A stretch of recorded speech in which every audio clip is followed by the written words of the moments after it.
Hello, everybody, and welcome to Warrensburg, Missouri. We're on the campus of the University of Central Missouri at Walton Stadium in the district championship game between your Harrisonville Wildcats and the Warrensburg Tigers.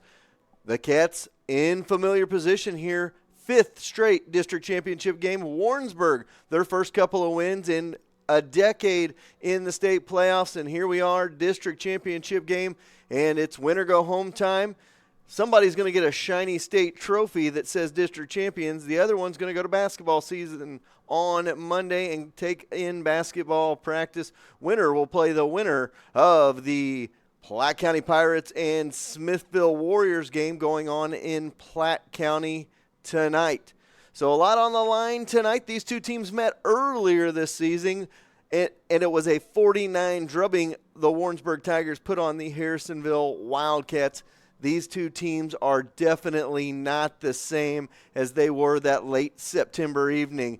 These two teams have been on a collision course since then. The Cats won 3 out of their last 4 games to make it to a district title game. 4-7 on the year, 8-3 are the Warrensburg Tigers. And, you know, if Warrensburg comes into this game and just starts looking at that record thinking we've got an easy win tonight, they're going to be in for the long haul. So we've got football action coming your way in about 25 minutes or so, and we will bring you more here on the pregame show brought to you by our friends at Sherwood Community Bank, Harrisonville's only locally owned and managed bank, member FDIC. We're going to take a timeout, and we'll be back with more on your Sherwood Community Bank pregame show. What is your time worth? Think about it the next time you head to the city to spend hours and days shopping for home appliances and to save a few dollars. Instead, drive across town and see Erlene and her staff that's right here for your convenience. You can be in or out in a short amount of time with amazing service, a great product, and they always treat you like family. Located behind Hawthorne Bank on Plaza Drive, so spend all your extra time you saved cheering on the Wildcats. And remember, think Trobies first when you think of home appliances. When you live in a small town, you need someone you can trust to buy a used car from. Steve Holland with Holland Auto Sales is that guy. Selling cars in Harrisonville for 35 years gains you that trust. Used car dealers can come and go, but not Steve. Holland Auto Sales, with 3 generations of Hollands graduating from Harrisonville, means he will be here for years to come. So go see the guy who the Grammer family trusts to buy from. Steve Holland with Holland Auto Sales on Commercial Street, just past Burger King. What is your time worth? Think about it the next time you head to the city to spend hours and days shopping for home appliances and to save a few dollars. Instead, drive across town and see Erlene and her staff that's right here for your convenience. You can be in or out in a short amount of time with amazing service, a great product, and they always treat you like family. Located behind Hawthorne Bank on Plaza Drive, so spend all your extra time you saved cheering on the Wildcats, and remember, think Trobies first when you think of home appliances. Teammates on a football field are a must. That's why Cameron Chenoweth of American Family and Lacey Dominick of Shelter Insurance are teaming up to give you options in the insurance market. They know you have choices, and they want to work together like the Wildcat football team to make sure you have the best insurance coverage out there. To see what their team can do for you, call Cameron Chenoweth at 816-380-3996 and Lacey Dominick at 816-380-2700. It's never too early to teach your little ones about finances and saving money. Sherwood Community Bank has plenty of options available for you to help kids save and learn how to manage money. Savings accounts can be started as soon as one is born to help teach them to save. Once they are behind the wheel, a checking account with free internet banking and a debit card could be there for them to manage their money. Sherwood Community Bank is there for the youngsters. Just ask Braxton. Go see them at Sherwood Bank. That's where my account is. Hello, everybody. Welcome back to the pregame show brought to you by our friends at Sherwood Community Bank, the Sherwood Community Bank pregame show. Sherwood Community Bank, Harrisonville's best spot for youth savings and teen checking accounts. Stop by one of their 4 locations today. Member FDIC. And I know people are probably watching at home, especially Harrisonville folks, going, who on earth? That is not Gary Davidson standing next to Chad Grammer. This is my good friend, Jason Leary, I hate to tell everybody watching tonight, especially if you're a Harrisonville fan, but he is a Warrensburg Tiger graduate. I already told him, don't worry. He cannot talk about how the Warrensburg this, Warrensburg that. This is a Harrisonville broadcast. He'll bring a little bit of excitement and enlightenment to the game tonight. But Gary is doing what I would expect Gary to do, being almost retired. Gary is at home enjoying some time with his little grandkids and family, and we're glad, and he'd already had this planned way before Harrisonville made the district championship game, so we're glad he's able to do that tonight, and I'm glad that Jason was able to come and join us tonight for the broadcast. And in honor of Gary, since he's going to be retiring from the Missouri Highway Patrol soon, you notice that I have the black with the blue underneath for the thin blue line of law enforcement. So anyway, Gary, if you're listening, enjoy the time with the family. Jason, it's win or go home time. Yes, it's exciting stuff, man. I'm super stoked to be here in Warrensburg, back in the hometown, ready to watch my Tigers face up against the Harrisonville Wildcats. And, you know, this time of year, Harrisonville, they do a lot of winning. So I'm excited to see how this all plays out tonight. Absolutely, and that'll be, we'll talk about the keys to the game here in a couple of minutes. That's one of my keys is talking about experience versus newcomers to the playoffs, and that's something that we'll hit on. I think a big key, I don't have it in my keys to the game tonight, but another big key for the Wildcats, they struggled this first contest sealing the edges. A lot of jet sweeps, a lot of bubble screens. Warrensburg's a fast team. If they get to the outside, they can put up a lot of points and a lot of yards in a hurry, and I think that's going to be something the Cats really got to work on tonight against the Tigers. Yes, absolutely. If number 5 gets loose, it's going to be a long night out there for those Harrisonville Wildcats on defense. And in talking to some other folks, here in the press box beforehand, and by the way, I wish we had press boxes like this to work in everywhere. We're at the University of Central Missouri. We're in a great big press box, and we're in warm weather. And I'll tell you what, normally I don't mind broadcasting outside. We always broadcast outside in Harrisonville, but tonight I am so thankful that we're sitting inside because it's about 15 degrees down there on the field, and it is a chilly night, and that's probably going to be a factor in the game as well. Yeah, it's brutally cold down there, and the wind coming out of the north. I mean, you see down there on the goalpost, it's going to be a rough night throwing the rock from that side of the field for sure, so that's going to be neat to see how that plays out as well. So we got about 20 minutes or so away from your opening kickoff. We're here live in Warrensburg, Missouri on the campus of University of Central Missouri, Walton Stadium. And we've got district championship football coming your way in about 20 minutes. We're going to take another timeout. We'll be back with the rest of our pregame show brought to you by Sherwood Community Bank after this. It's never too early to teach your little ones about finances and saving money. Sherwood Community Bank has plenty of options available for you to help kids save and learn how to manage money. Savings accounts can be started as soon as one is born to help teach them to save. Once they are behind the wheel, a checking account with free internet banking and a debit card could be there for them to manage their money. Sherwood Community Bank is there for the youngsters. Just ask Braxton. Go see them at Sherwood Bank. That's where my account is. Decisions on the football field must be made in a split second. When buying a home, it is quite the opposite. Let Carol Looney and her staff at American Heritage walk you through the process with ease. They will make sure buying your dream home doesn't become a nightmare. From the first showing until the keys are in your hand, go with the realtors that have called Harrisonville home since 1981. American Heritage Realtors, office located next to Sonic on Commercial, or go see them at americanheritage-realtors.com. Salon 114 on the historic Harrisonville Square is happy to sponsor this year's Spirit Spotlight, which highlights a different Wildcat cheerleader who has excelled on the team each week. While the stylists at Salon 114 are extremely busy, they are excited to announce the addition of a full-spectrum infrared sauna. This new addition is available to anyone and comes with an array of health benefits. Sessions are available with flexible times and by the minute. That makes now the time to call at 816-651-3722. It's 6 p.m. and your family is discussing what to eat for dinner. We've all been there. Everyone wants something different.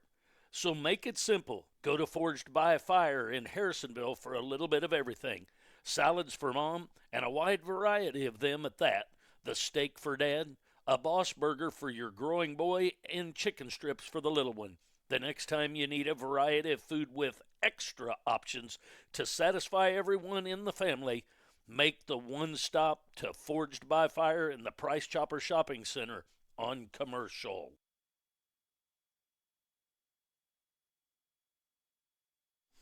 Hello, everybody, and welcome back to Warrensburg, Missouri, and high school football. Misha State playoffs. Well, Misha calls it the playoffs. Finally, it's the district championship game. All give in. We're in the playoffs. I think those first 2 weeks are play-in games. I think this is when boys become men, Jason, as you actually play for a championship tonight. Winner's a district champion.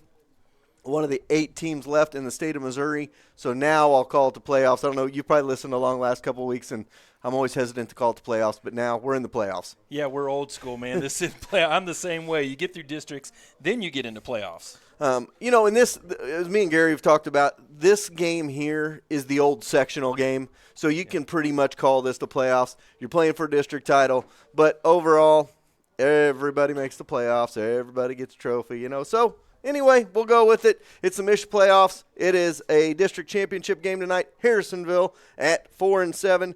8-3 are the Warrensburg Tigers. It's your Sherwood Community Bank pregame show. I'm going to run through the starters for the Wildcats on the offensive side. Stafford and Stafford Insurance, Harrisonville's best lineup of insurance. Give them a call today.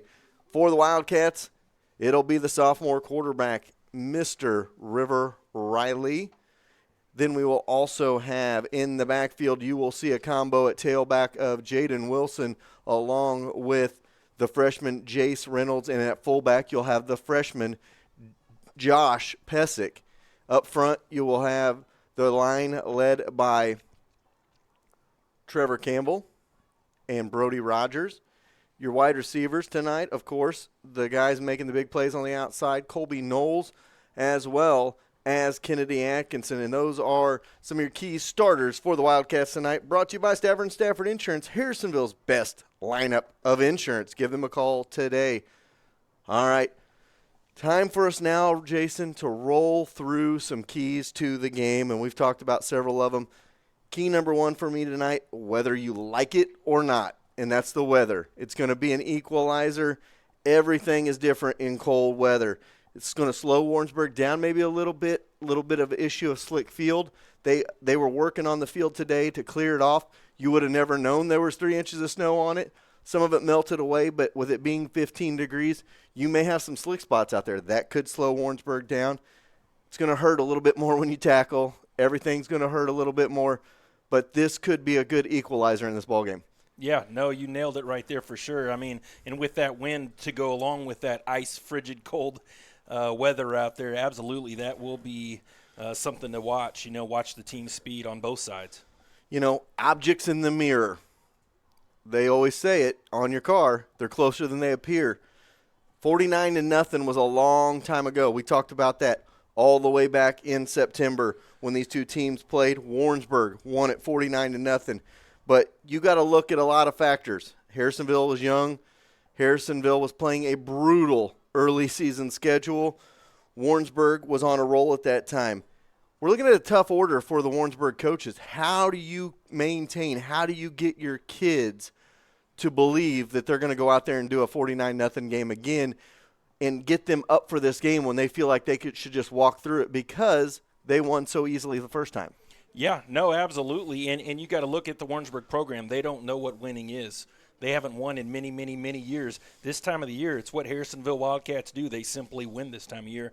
Warrensburg, they can't lean on that. They can't talk about that. All they could talk about is this year, what's going on right now. And like you said, how do you motivate kids at that age when you go out and you throttle a team like that and motivate them? They're all thinking right now, well, we could just run out there and do it all over again. So that's a great point.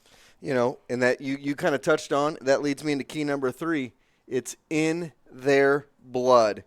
And I talk about Harrisonville. Success. It's contagious. This is their 5th consecutive district championship game. They've won the previous 4. Coach Maxwell is 28-5 his last 5 years in October and November. Gary and I have said it all season long. You don't win trophies in September. You do in November. That's a good testament to Harrisonville playing its best football at the right time of the year. 5 losses in 5 years in 2 full months of football play is insane. That's simply remarkable. I mean, yeah, what do you say about that? That's just crazy, astronomical numbers, 28-5 this time of year. And like you said, I mean, when districts, or you want to call it playoffs now, that's a whole new season. Everything just relaunched for Harrisonville, and so far so good. Well, when you talk about it, it's second season district time. Harrisonville's 2-0, Warrensburg's 2-0. Yep. So it's two 2-0 teams battling. You go back to the old format, that's the way it went when you went your last 3 games of the year were district, and whoever ended up 3-0 was the team that ended up going on through the playoffs. So those are our keys to the game, and those are the things to kind of watch out for. Obviously, there's several other keys that, you could touch on. Obviously, you've got to take care of the football, both teams. If you have turnovers, that hurt the Wildcats the first game. It turned a 7-0 deficit into 21-0 like that by coughing the football up. So you've got to take care of the football. There's just so many different factors that go into it, but those 3 I think are keys. Those are your different type of your outside the box, not on the actual football field type of things that you can't really control that you need to tonight. Yeah, absolutely. Yeah, I'm anxious and ready to get this thing rolling tonight, Chad. This is going to be fun and exciting to watch for sure. I feel you on that. It's once you get to this time of year, you get a little antsy when you get closer to game time. Games mean a little bit something more. Want to give a shout-out to our official outfitter. 4 T's turns to T's, custom spring printing and embroidery to deck us out in the best threads. These black polos we got on tonight, courtesy of T's Custom Screen Print and Embroidery. We're going to take a timeout. We'll be back with more on your Sherwood Community Bank pregame show after this. At Farmers, we've seen almost everything, so we know how to cover almost anything, even a swing set standoff.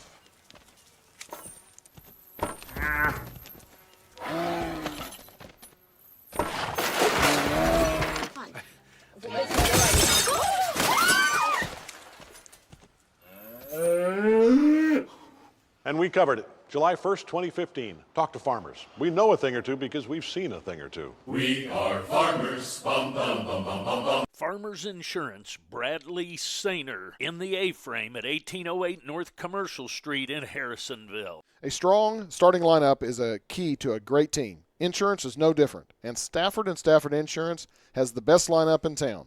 With personal, commercial, health, life, farm, and crop insurance, they have you covered. 40-plus employees are there for you to find the best rates, walk you through claims, and make sure they are there for every step of the way. So if you're looking for a full-service insurance company with a strong starting lineup, go see the folks over at Stafford & Stafford Insurance on Commercial Street across from Holland Auto Sales. The Atkinsons take great pride in being members of the community. They will soon graduate a 4th-generation Wildcat. With this kind of commitment to Harrisonville, you know Atkinson Funeral Home will be there for you. As always, they are proud sponsors of the Harrisonville Wildcats. When you want all the latest news about the Wildcats, turn to the South Cast Tribune. A large sports section, honor rolls, robotics, and even news and notes from all 6 Harrisonville campuses. They are sure to have you covered. They are happy to say the Wildcats are their hometown team. Find the Tribune around town at various establishments or get a subscription delivered right to your mailbox. Keep up with everything each week in the South Cast Tribune, Harrisonville's home news source. It's happened to all of us, running a few minutes late and not enough time to drive somewhere to get out and go in to get a coffee, tea, latte, or delicious muffin or cinnamon roll. Good news, Brew Daddy's Coffee is now open and boasts Harrisonville's only drive-through coffee shop. Quick, convenient, and delicious is exactly what Brew Daddy's is for you. Opening at 6 a.m. and staying open all afternoon on Fridays to give you that caffeine boost before the game. Brew Daddy's Coffee right next to Commerce Bank on Commercial. What's the number one thing you want when it comes to a Mexican restaurant? Chips and salsa, of course. So if you want the best chips and salsa plus many more options, Best Burrito is your place. As the name states, get one of the best and biggest burritos as well. So next time you have a craving for great Mexican food, go to Harrisonville's best Mexican restaurant, the Best Burrito. Looking for an amazing evening with a special someone or a group of your closest friends? Then call the Cider House and get your tickets for their last farm-to-table dinner of the 2018 season, which is this Saturday, November 10th. Enjoy a 5-course meal prepared by a professional chef where the menu is sourced from local growers and producers. The Cider House is located on Highway 7, just 6 miles east of I-49 at the farm. If you can't make the dinner, they have a fitness wellness retreat coming up on November 17th. And a Christmas Expo on December 1st with local vendors, pictures with Santa, winter hay rides, and more. They also are booking for Christmas parties. Check them out at The Cider House on Facebook or at theciderhouseevents.com. Mike and Natalie Johnson take pride in giving back to the community. If you need help on a remodel or a project at your house, they are there to help, but they love to give back with various projects because they call this community home. From the Savannah Nash Memorial in front of the high school to redoing the high school baseball and softball fields or organizing a trip to Houston to help out hurricane victims, Mike and Natalie make sure that Excalibur pays it forward and helps Harrisonville continue to be a great place to live. Whether it's a small job to patch your lawn or commercial installation, Heltz Turf Farm can do it all. From the Loves and Quick Trip to the Lady Wildcat softball field, Heltz will have you seeing green with their fescue and bluegrass sod. Sean and Michelle also love to support Harrisonville schools, the Wildcats, and field their own national touring micro sprint car team driven by Slater Helt. Give Heltz a call today at 816-540-2020. It's always a good idea at the time to have a birthday party at your house, then the party happens. You're too crammed, the mess after you're done, not able to visit with someone because you can't get to that person and chat. Well, next time you have a gathering to plan, whether it's a birthday party, anniversary, bridal or baby shower, graduation party, holiday party, give Sonia at the Dickey Cottage a call. Large area to sit, eat, and visit, space to lay out all the food, and a big living room area for the guys to watch sports. Take the work out of the party, relax, and finally enjoy your party at the Dickey Cottage, the venue place. You have choices when it comes to apparel and promotional gear for your business. Don't sacrifice quality for choice. Travis Thurston with T Screen Printing and Embroidery has all you could ask for. Local ability to screen print, embroider, and make vinyl decals, not to mention 50,000 promotional products at your fingertips with tscreenprinting.com. The next time your business or event needs apparel or a giveaway, stay local and turn to T Screen Printing and Embroidery, the pros who 4Ts trust to outfit them on Friday nights. There are a million places to buy a used car, so why not go somewhere you know lives by the Show Me State motto? The staff at Show Me wants to show you that Show Me spirit. Excellent service, affordable prices, and even loaners while you get your cars serviced. With 2 locations to serve you in Harrisonville and Belton, they will put you in your dream car, truck, or SUV, and if they don't have it, they'll find it for you. So drive on over to Show Me Auto Mall and drive away with your next car.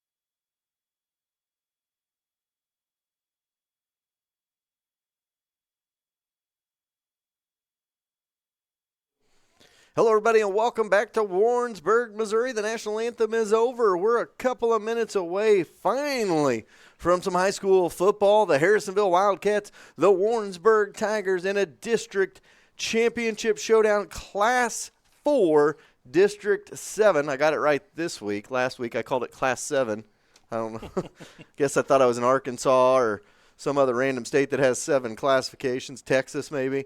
But nevertheless, we got a Class 4 District 7 championship game. The winner of this will take on the winner of the Platte County and Smithville game being played at Platte County tonight.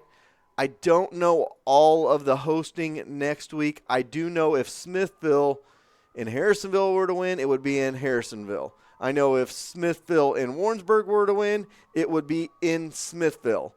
And I know that if Harrisonville and Platte County play, it would be at Harrisonville. I do not know where it would be if Warrensburg and Platte County played. So that is the only matchup. I don't know. I would have to go back and look. I don't remember if it's even numbers the top, odd numbers the bottom, or how that rolls. I should know because 2016. Yeah, Brett Jones will let us know here momentarily, I'm sure of. But nevertheless, we don't know exactly what the that game would look like. But nevertheless, we're ready for football here. You've been listening to the pregame show brought to you by Sherwood Community Bank. This is my favorite part of the night, Jason, because guess what? All the talk is over. Now it's up to these young men on the field to see who's going to be home champions tonight. Yeah, we're 3 minutes away. So here we go. It is the Sherwood Community Bank pre-game show. Sherwood Community Bank, Harrisonville's best spot for youth savings and teen checking accounts. Stop by one of their 4 locations for details. Members FDIC. It is time for your coin toss as the captains are walking out to the field for this coin toss. Warrensburg is going to be in their home. What color do you call that, Jason, being an alum of Warrensburg? Man, is it a cardinal red?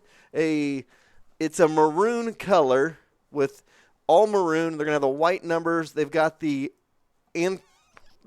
grayish color sleeves with the maroon helmet and the W on the side for Warrensburg.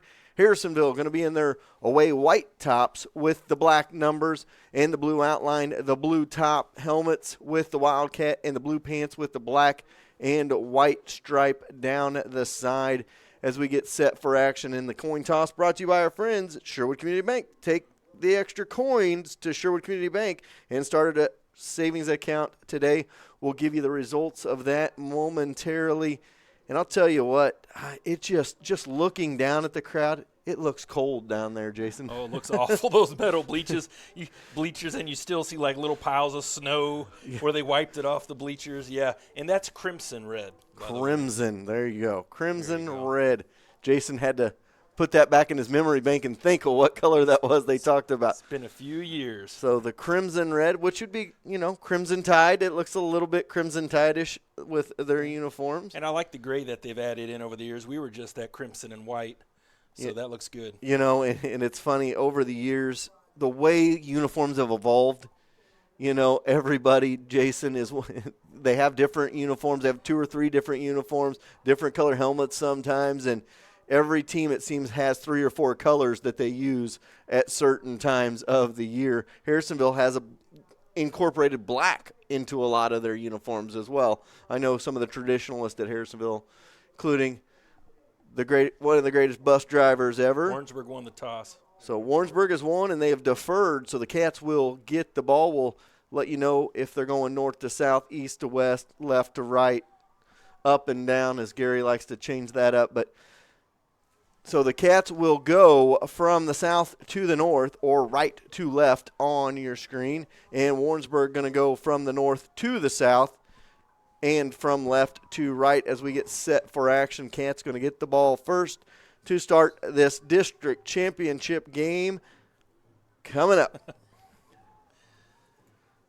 So I want to thank our great sponsors of the pregame show, Sherwood Community Bank, and joining us for that Sherwood Community Bank pregame show. It is time for your opening kickoff, brought to you by our friends at Brew Daddy's Coffee, Harrisonville's only drive-through coffee shop. Brew Daddy's, next to Commerce Bank on Commercial.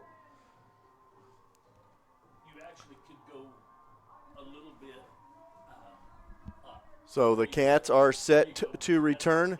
Braden Tarwater and Colby Knowles back to return this one for the Wildcats as Warrensburg gets set to kick this one off. Chad, I can't say I've ever seen propane heaters down on sidelines like I see tonight. You see 2 on each side. Yeah, and there's a couple on the Harrisonville side, and I'm assuming they're using them as well. Behind the bench.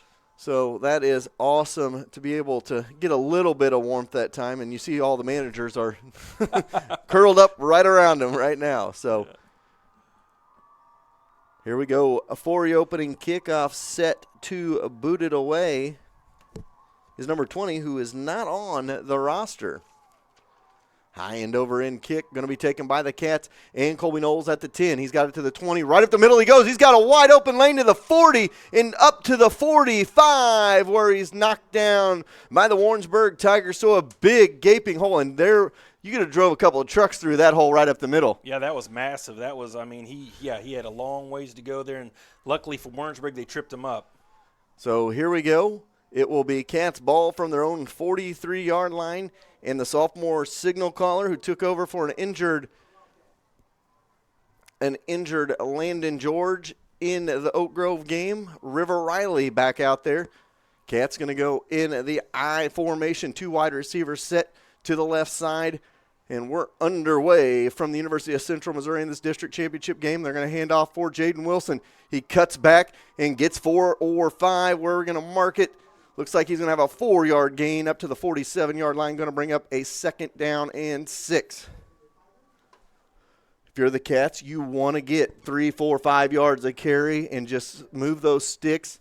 And that's one of those things, too. You can slow Warrensburg down by long, sustained drives, Jason. Yeah, absolutely. It's critical. Field position is going to be huge tonight with that wind. So 2 wide receivers set to the far side now, right side, I formation, and Riley looking to throw. He's going to chuck one deep, sideline route, and caught on the sideline. Colby Knowles comes up with it, and I did not think he was going to get to that one, and he caught it. The only person that could have caught that was his receiver. That was a great throw all the way down to the 30-yard line. A 22-yard reception for Colby Knowles, and the Cats are in business down to the Warrensburg 30. And here comes a 1st and 10 for the Cats. I formation again. Atkinson and Knowles out to the left side. I formation. Pesic and Wilson in the backfield. And he's going to hand off for Wilson. Wilson cut back. Stutter step into the 20. Not quite. Going to have about 8 on 1st down. Going to bring up a 2nd down and 2 for the Wildcats down to the 22-yard line. Good opening drive so far for the Wildcats. Yeah, they're driving right down the field, and they're making it look easy so far. Yeah, they're looking good out there. I'm impressed, like you said, by that deep ball. That's something else coming out that early in the game and throwing the deep ball like that. Perfect pass. And then a great cutback on that last play by Wilson to find his hole. I was just looking at it on the replay here in front of me. Brings up a 2nd and 2. Knowles flanked out way left. Inside is Atkinson, and now the 2nd down run, nowhere to go, wrapped up and taken down quickly by Connor Wyatt is Jaden Wilson, and he loses a yard on that one. Going to bring up 3rd and 3 now at the 23-yard line for the Wildcats. Cold, stiff wind. You got to figure that's 4-down territory. 3rd and 3, you just want to get a couple here, make it a 4th and manageable, or just try to get a 1st down. So a 3rd down and 3. I'll tell you what worked was that short handoff to the fullback last week on these 3rd and short opportunities. Nope, they're going to hand it off for Wilson, and Wilson, patient run right there. Kind of looked Le'Veon Bellish as he kind of stopped, waited for his hole to open, and squirted through for the 1st down. And the Cats have another Troby's Maytag Home Appliance Center 1st down. Think Troby's first when you think home appliances. Yeah, he did look like Le'Veon right there. He was very patient. He waited for the hole to develop, and then he hit it and shot through for a 1st down. That was a great run.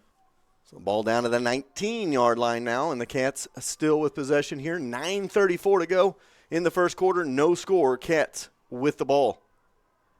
And Riley going to pitch it back for Jace Reynolds in there. He cuts back. He's got 5 and is dropped on the far side. And the Cats move the ball again with a big chunk of yardage, make it 2nd and 5. It's huge jumping out like that and gashing them early. Huge, huge, huge. Warrensburg is definitely back on their heels right now. Back on their heels, putting some confidence in the Wildcat minds, and maybe a little doubt creeping into Warrensburg like, whoa, this isn't the team we played a couple of months ago. Yeah, they definitely weren't expected to get punched in the mouth like this early, I could guarantee that. So 2nd and 5 coming up for the Cats from the 15. And here we go, right to Reynolds again. He's going to have about 3 more, down to about the 12-yard line. We'll see where they mark it. So they're going to mark it at the 13. Only going to get them a couple on that, but going to bring up 3rd down and about 4 for the Wildcats. Or, sorry, 2nd down and 4. Or, no, 3rd. Yeah, it is 3rd down and 4. Thought I heard in my ear somebody say 2nd down on the PA announce. So 3rd down coming up for the Cats, 3rd and about 4. And they're going to go single back set. Haven't seen this from the Wildcats all season long. 2 wide receivers to your left, 2 to your right. Lone back is Wilson. And here we go on 3rd down, and they throw a little out pass right there and right at the sticks and caught by Bryce Percival. He got laid out as soon as he got hit, but it's going to be enough for a 1st down, and that's what River brings as a quarterback. And that's a perfect throw, a little kind of an in slant route from the inside guy, and Percival able to catch it and get a 1st down, and it's 1st and goal for the Cats. So Troby's Maytag Home Appliance Center, 1st down. Think Troby's first when you think home appliances. 1st and goal, Cats just inside the 9-yard line on this opening drive. 7:55 to go here in the opening quarter. And here we go on 1st and goal. And Wilson nowhere to go. He is hammered as he gets back to the line of scrimmage, and it'll bring up 2nd down and goal.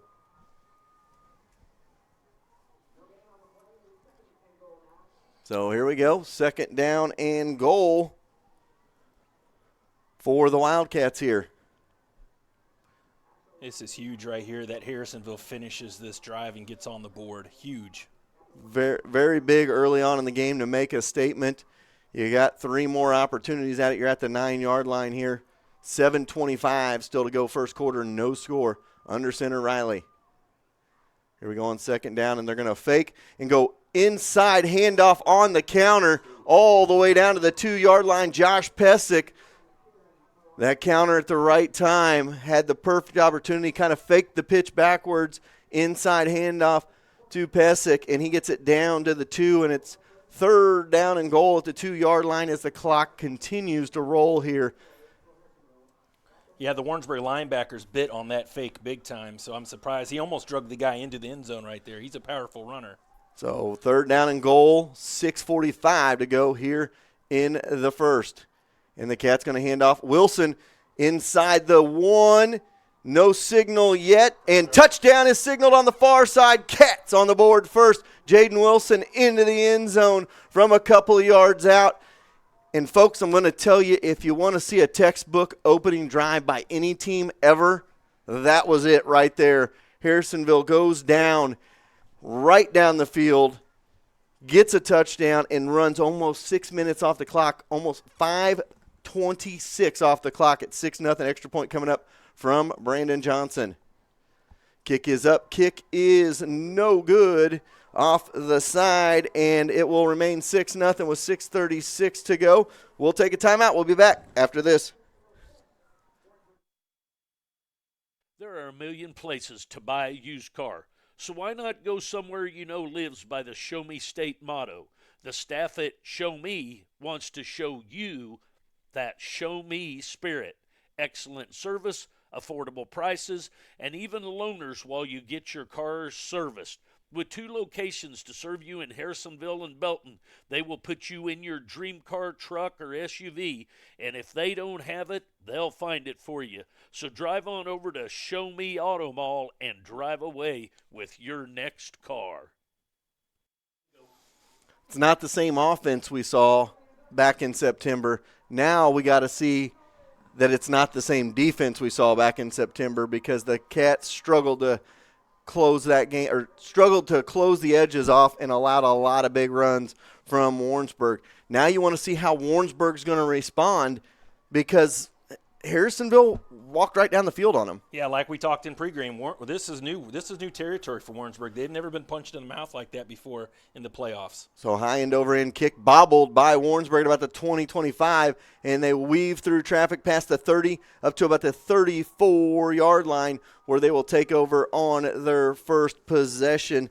And that was Benji. Is it Benji or Binge? Binge on the return.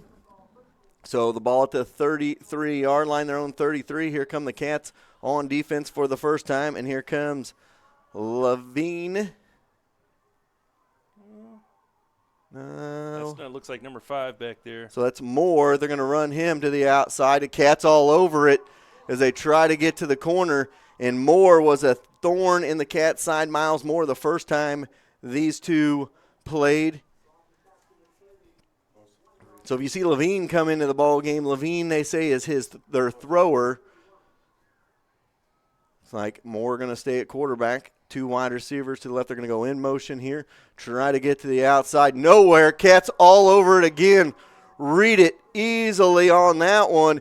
And that's a big tackle for a loss right there by Jacob Poisel. Brings up 3rd down and about 17 for the Tigers. And the Cats defense responding to the way the offense started this ball game. 3rd and long coming up for the Warrensburg Tigers. Go with the shotgun formation. Go in motion again this time. They try to hand it off. No, they keep it with Moore and nowhere to go. Cats not fooled at all those first 3 plays, and they go backwards 4 yards. And Warrensburg going to have to punt from their own 23-yard line. 4th down and just outside of Higginsville for the Warrensburg Tigers. Yeah, you couldn't have started any worse for Warrensburg, I'll tell you that. The way Harrisonville went straight down on the defense, and now Harrisonville's defense, you could tell they're ready tonight. And they came out and they attacked them right there for sure. A 3 and out, a 1-minute drive by 1.5-minute drive by Warrensburg, and they have to punt it away. Short punt. Going to be taken by Knowles on the far side at the 50 and into Warrensburg territory down to the Warrensburg 46-yard line. And the Cats are going to have great field position on this second drive. 4:50 to go, first quarter. Cats with the ball back in a 6-point lead. I'm almost kind of at a loss right now with just the way this game has started so far.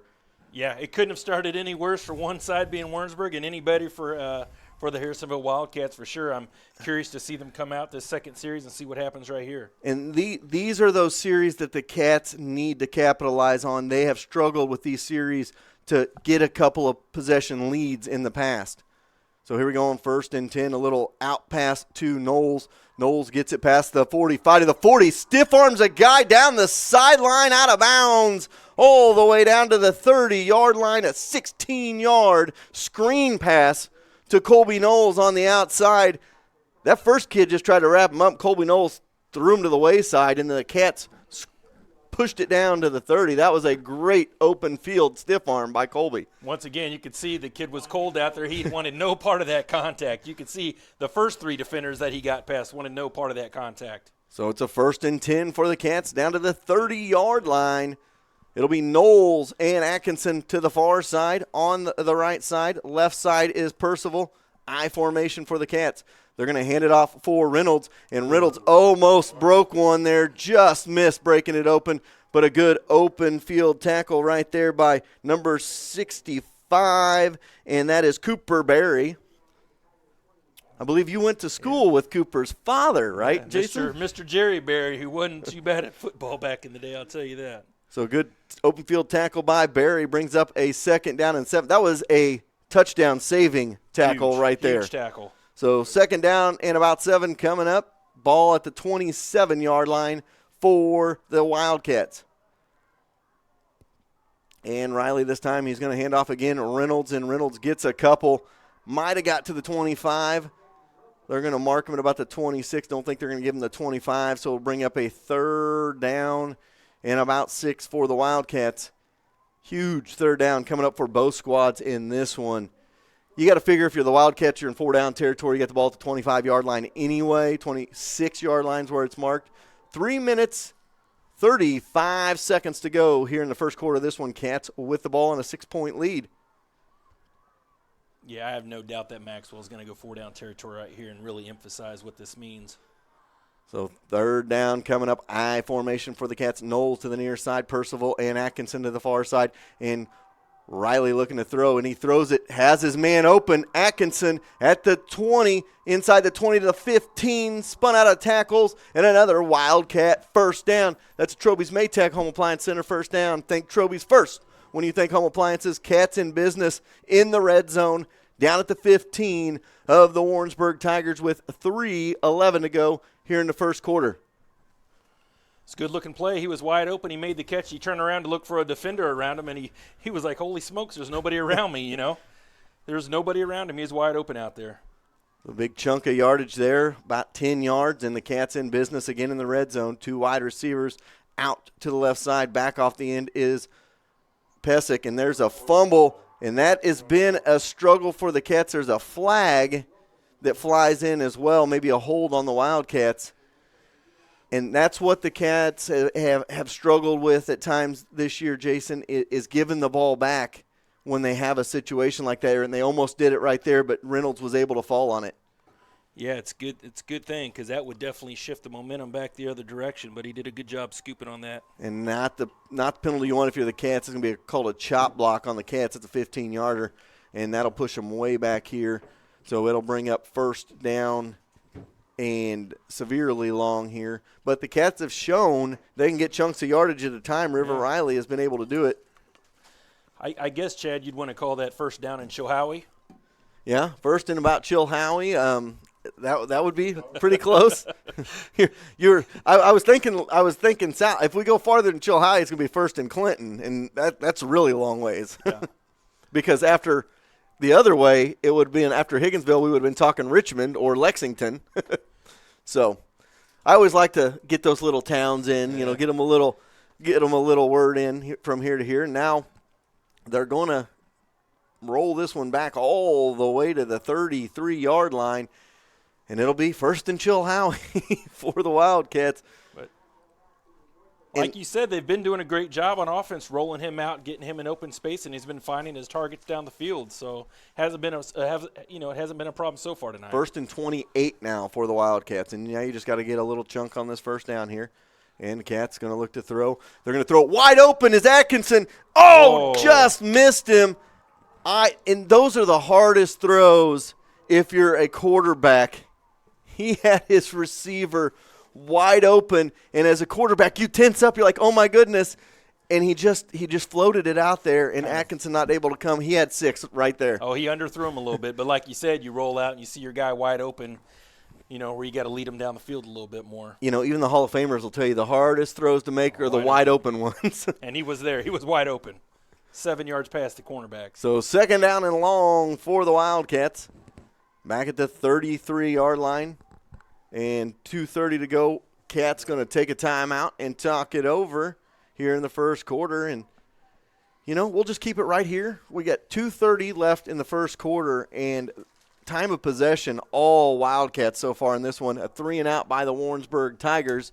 And other than that, it's been all Harrisonville. I mean, they had the 4 plays if you count the punt, but the Cats have had the ball on offense the whole time, and cold conditions, that'll wear you down too. Well, like you said before the game, you throw the records out. Right now both these teams are undefeated, and right now it looks like Harrisonville's been out there whooping everybody's tails this year. I mean, they came out. You could tell that they had a great game plan, a great attack on offense. They've come out and kind of done whatever they wanted so far against that Warrensburg defense, and they've had them back on their heels. They've been throwing the ball all over the field. They've kind of run. They've had open holes.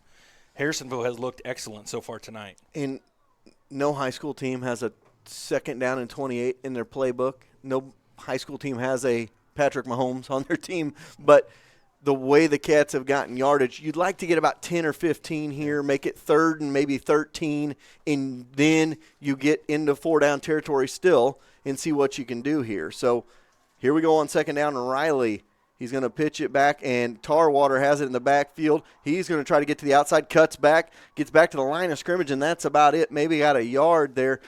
I think they may have been thinking past there a little bit, the way Tarwater took those first couple of steps, but brings it up to 3rd and 27 here for the Wildcats. And this is one of those times, Jason, on third down, maybe not third down, but on fourth down, you try to throw one in the end zone. If you get an interception, it works as a punt for you. So it kind of spin the field position that way. So a lot the Cats can do here on third down and long to just try to get towards that end zone. Knowles and Atkinson flanked out to the right side, I formation for the Cats in the backfield. And here's the inside handoff to Wilson. He goes nowhere. Warrensburg was all over it, and Barry with the tackle. Going to bring up fourth down and about 31. I would punt it right here and play field position, especially the way the Harrisonville defense came out that first series. And that is what the Cats are going to do. They're going to punt it away. Fourth down and 30. Fourth down and just outside the city limits of Clinton right now. So they're going to punt it away and try to get their defense out on the field, pin them deep here, high snap. And the kick is blocked, picked up by Atkinson, and he's going to run with it up to about the 30 and then driven out of bounds and thrown out after the play. No yellow. I was waiting for yellow to say that right would have been terrible. That would have been a 15-yard personal foul. Oof. And nevertheless, it'll be Warrensburg ball at their own 31. So, we talked about it before that drive. They had a great-looking drive, and then from the fumble backwards, that's where the Cats, they haven't been able to put together back-to-back great drives. And it showed right there as well as they went backwards and just were taking care of the ball after that. You don't want a turnover. And now the defense back out on the field. And Levine out there at quarterback, and they're going to run inside handoff. Going to get a couple of yards. Going to bring up second down.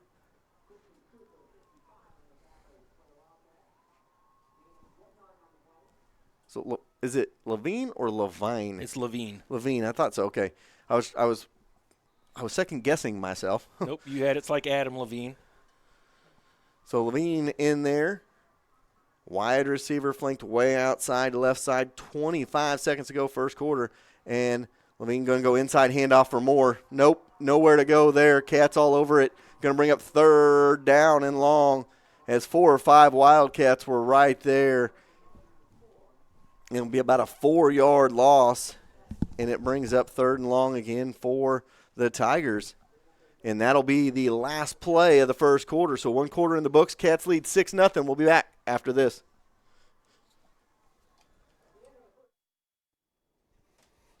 When you live in a small town, you need someone you can trust to buy a used car from. Steve Holland with Holland Auto Sales is that guy. Selling cars in Harrisonville for 35 years gains you that trust. Used car dealers can come and go, but not Steve. Holland Auto Sales, with 3 generations of Hollands graduating from Harrisonville, means he will be here for years to come. So go see the guy who the Grammer family trusts to buy from, Steve Holland with Holland Auto Sales on Commercial Street, just past Burger King. All right, 1 quarter in the books. Cats lead 6-0. Cats have had the offense on the field a majority of that first quarter. This is just the second series for the Tigers, and they're facing a third and long now right into the teeth of that wind. Makes the passing a little bit harder too, Leary. Yeah, I was just telling you during the break. It looks like Harrisonville, has studied the Warrensburg playbook back and forth because, they've got 5 guys on every play. They're ready for everything Warrensburg's throwing at them. Defensively, they're looking spectacular tonight so far. So third down and long coming up now. Warrensburg going from right to left, south to the north. Moore flanked way outside to the right side. 2 wide receivers out to the left. Shotgun formation. They're going to go in motion. They're going to give the handoff to the outside, try to cut that edge. And the Cats having none of it again. Another yard loss. And I'm going to tell you, this is what they did the first game. They liked to get to that outside, and they kept looking for an area to cut, and Harrisonville has not given them an area to cut. No, every running lane is stuffed full with Wildcats tonight. They have nowhere to go. So far, anyways, that's definitely been the look. You could tell that they've definitely done their work in the film room. So here we go, a fourth down. Cats gonna get it back on this punt, and a high punt. It's going to bounce at the mule and take a good bounce for for the Wildcats, and it almost took an ugly bounce right there for the Wildcats, is that Zachary Cheney had to hurdle the ball there, and that could have been ugly for the Cats. Yeah, that was definitely a ball you yell poison as loud as you can. He almost kicked that ball. That would have been terrible.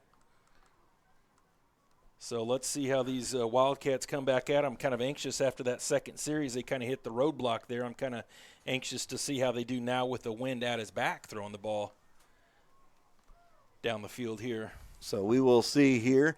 River Riley and company. He's going to have Jace Reynolds out there, and it looks like they're going to go with that single back set where the fullback, Pesic, is right off of the end. 2 wide receivers out to the left side. Here comes Riley from his own 46, and they're going to go with Reynolds, and he's going to get close to midfield.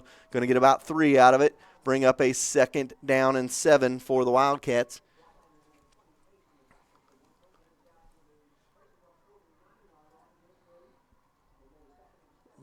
Just got an update. Smithville is leading Platte County 3-0 right now.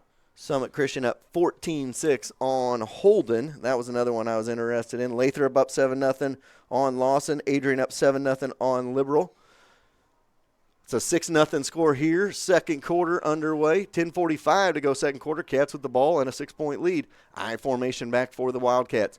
And Riley going to hand it off for Reynolds. And Reynolds has a hole to the outside. Close to a first down. Going to bring up 3rd down and about 1 for the Wildcats. And Kennedy Atkinson comes up gimpy over there on the far side, and down he goes. And he is on the ground, and he is pounding that turf. And looks like he's putting his leg up like it's a cramp or something, but you hope it's not a knee. You hope maybe he just rolled the ankle, and there's nothing worse than an ankle roll. I'll tell you, those are the most painful ones. And the Water Girls are bringing out, I don't know that you can actually do that in an injury timeout. Maybe you can. I thought the officials had to signal for it, but I could be wrong. So, nevertheless. He's getting helped off the field. That's not a good look. No pressure on his left foot, ankle, knee. So hopefully Kennedy's okay, because that takes one of the big playmakers on the offensive side out of it for the Wildcats and makes more pressure go on Colby Knowles as being the big outside target. So 3rd down and 1 for the Cats from the 45 of Warrensburg, and they hand it off, and that'll be a 1st down right at the sticks for Josh Pesic. I'm going to get that right tonight. I called him James for an entire game earlier on. That's at Troby's Maytag Home Appliance Center. 1st down. Think Troby's first when you think home appliances. 10:02 to go here in the first half.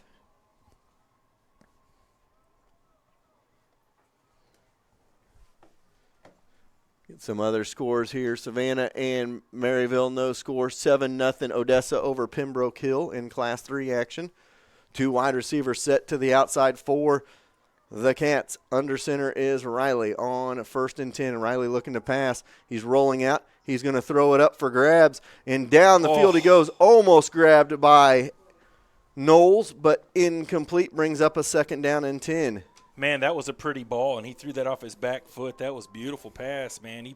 The thing is, he put that where only his guy could get it. You know, that was a great ball. The sophomore signal caller. And now Colby Knowles comes limping back to the huddle as well. You don't want that. Both your wide receivers, you do not want that. And Colby going to try to walk it off. Bad thing is if he shows that limp here, you got to figure they're going to go run. And they do run it to Reynolds, and Reynolds squirts through. Ooh. The initial contact brings up a 3rd down and 6 on a 4-yard gain. Riley over to the sidelines, 9:25 to go in the first half. Reynolds is so short, man. He kind of just squirts through that offensive line. Then he sees an open lane almost every time. That's impressive. And they talked about it when his older brother, Wyatt, who graduated last year, he's small, compact, and sometimes you lose him behind the line of scrimmage, and next thing you know, he's 10 yards into the secondary. Yeah, those Reynolds boys are fast, quick and fast. So here we go on 3rd down and 6 for the Cats from the 40 of Warrensburg, looking to throw a little flat out pass for Reynolds, and he dives forward. He's going to get 2, maybe 3 out of it, going to bring up a 4th down for the Cats down to about the 37-yard line. And Riley going to come over to the sidelines here. And they're going to send the punt unit on. And this will be interesting for me because Colby Knowles will be the punter. He was punting earlier in the season because Kennedy Atkinson had been punting. And I don't know if he rolled his ankle or what. He's still over the sideline. I saw him take his helmet off. So 8:20 to go. Cats are going to have to punt it away again with a 6-0 lead. This time they do get the punt off. And a fair catch call for, but the Cats, they just missed downing it. Wow. Gets into the end zone. They had a shot at it. And good job by Warrensburg to show that fair catch and then let it bounce because that kept them from going full speed towards that ball. Yeah, that was a perfect punt, man. You couldn't ask for a better punt for sure. And the guys, the Wildcats were down there, and they almost made a play on that. That was. So Levine comes back out for the Tigers. See what these Warrensburg Tigers have on offense right here. They have been getting stuffed backwards all night long. So him and Benj in the backfield. Here we go on shotgun. They're going to go around, nowhere to go. Cats all over it. And then the ball comes out of there.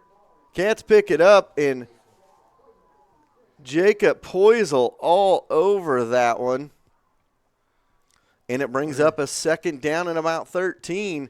Warrensburg not able to get much yardage offensively. I'm looking at my stat sheet right now. Miles Moore has 4 rushes, -2, -2, -2, -3. Not bad, Wildcats defense. And then we have a -1, and a -5, so they are in negative yardage now. And Levine looking to pass, and he's going to scramble and gets past the initial line up to about the 20, and that's it. And Cats push him backwards, so that'll bring up a 3rd down and 10 with 7:20 to go here in the first half. They just look out of sorts on offense, Warrensburg. I mean, they just – And sometimes, last week they said they had a totally new offense that they came out with last week and played with this off limping, by the new way. offense. So now Moore going to go back there to be the quarterback. And I'll tell you what, sometimes when you do that late in the season – You throw everything off a little bit. Wide receiver flanked out to the left, 2 out to the right.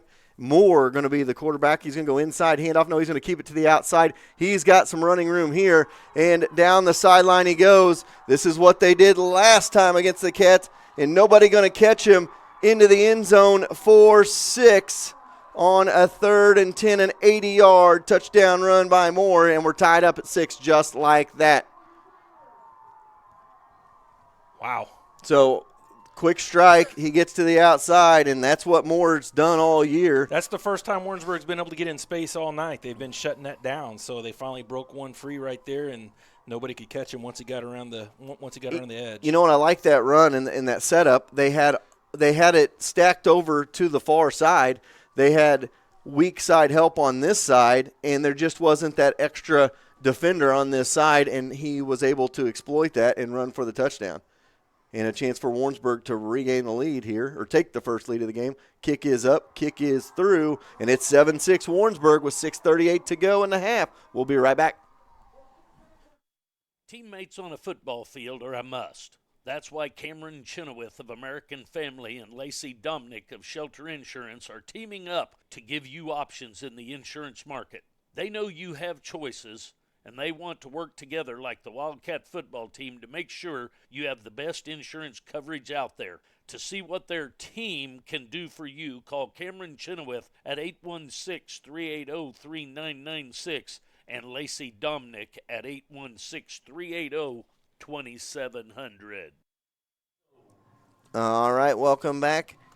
Cats now trail 7-6 here in a big 80-yard run. And now it's time to see how the Wildcats respond with their first bit of adversity on the night.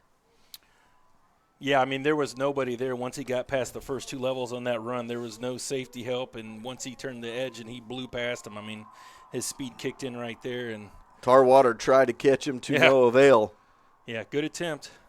So 6:38 to go in the half, 7-6 now Warrensburg, and that shows you how important that drive the Cats stalled on in the first quarter was. They're going to go right up with it to the 30, and Warrensburg now stops them up to the 30-yard line. Good open field tackle right there by the Tigers. That was Connor Wyatt on the tackle. And it'll be Cats ball at their own 30. And, you know, I talked about it in the first quarter when they had that second drive. They got down there, and they always struggle on those back-to-back drives. They put it on the turf, had the chop block, went backwards, and they had to punt it.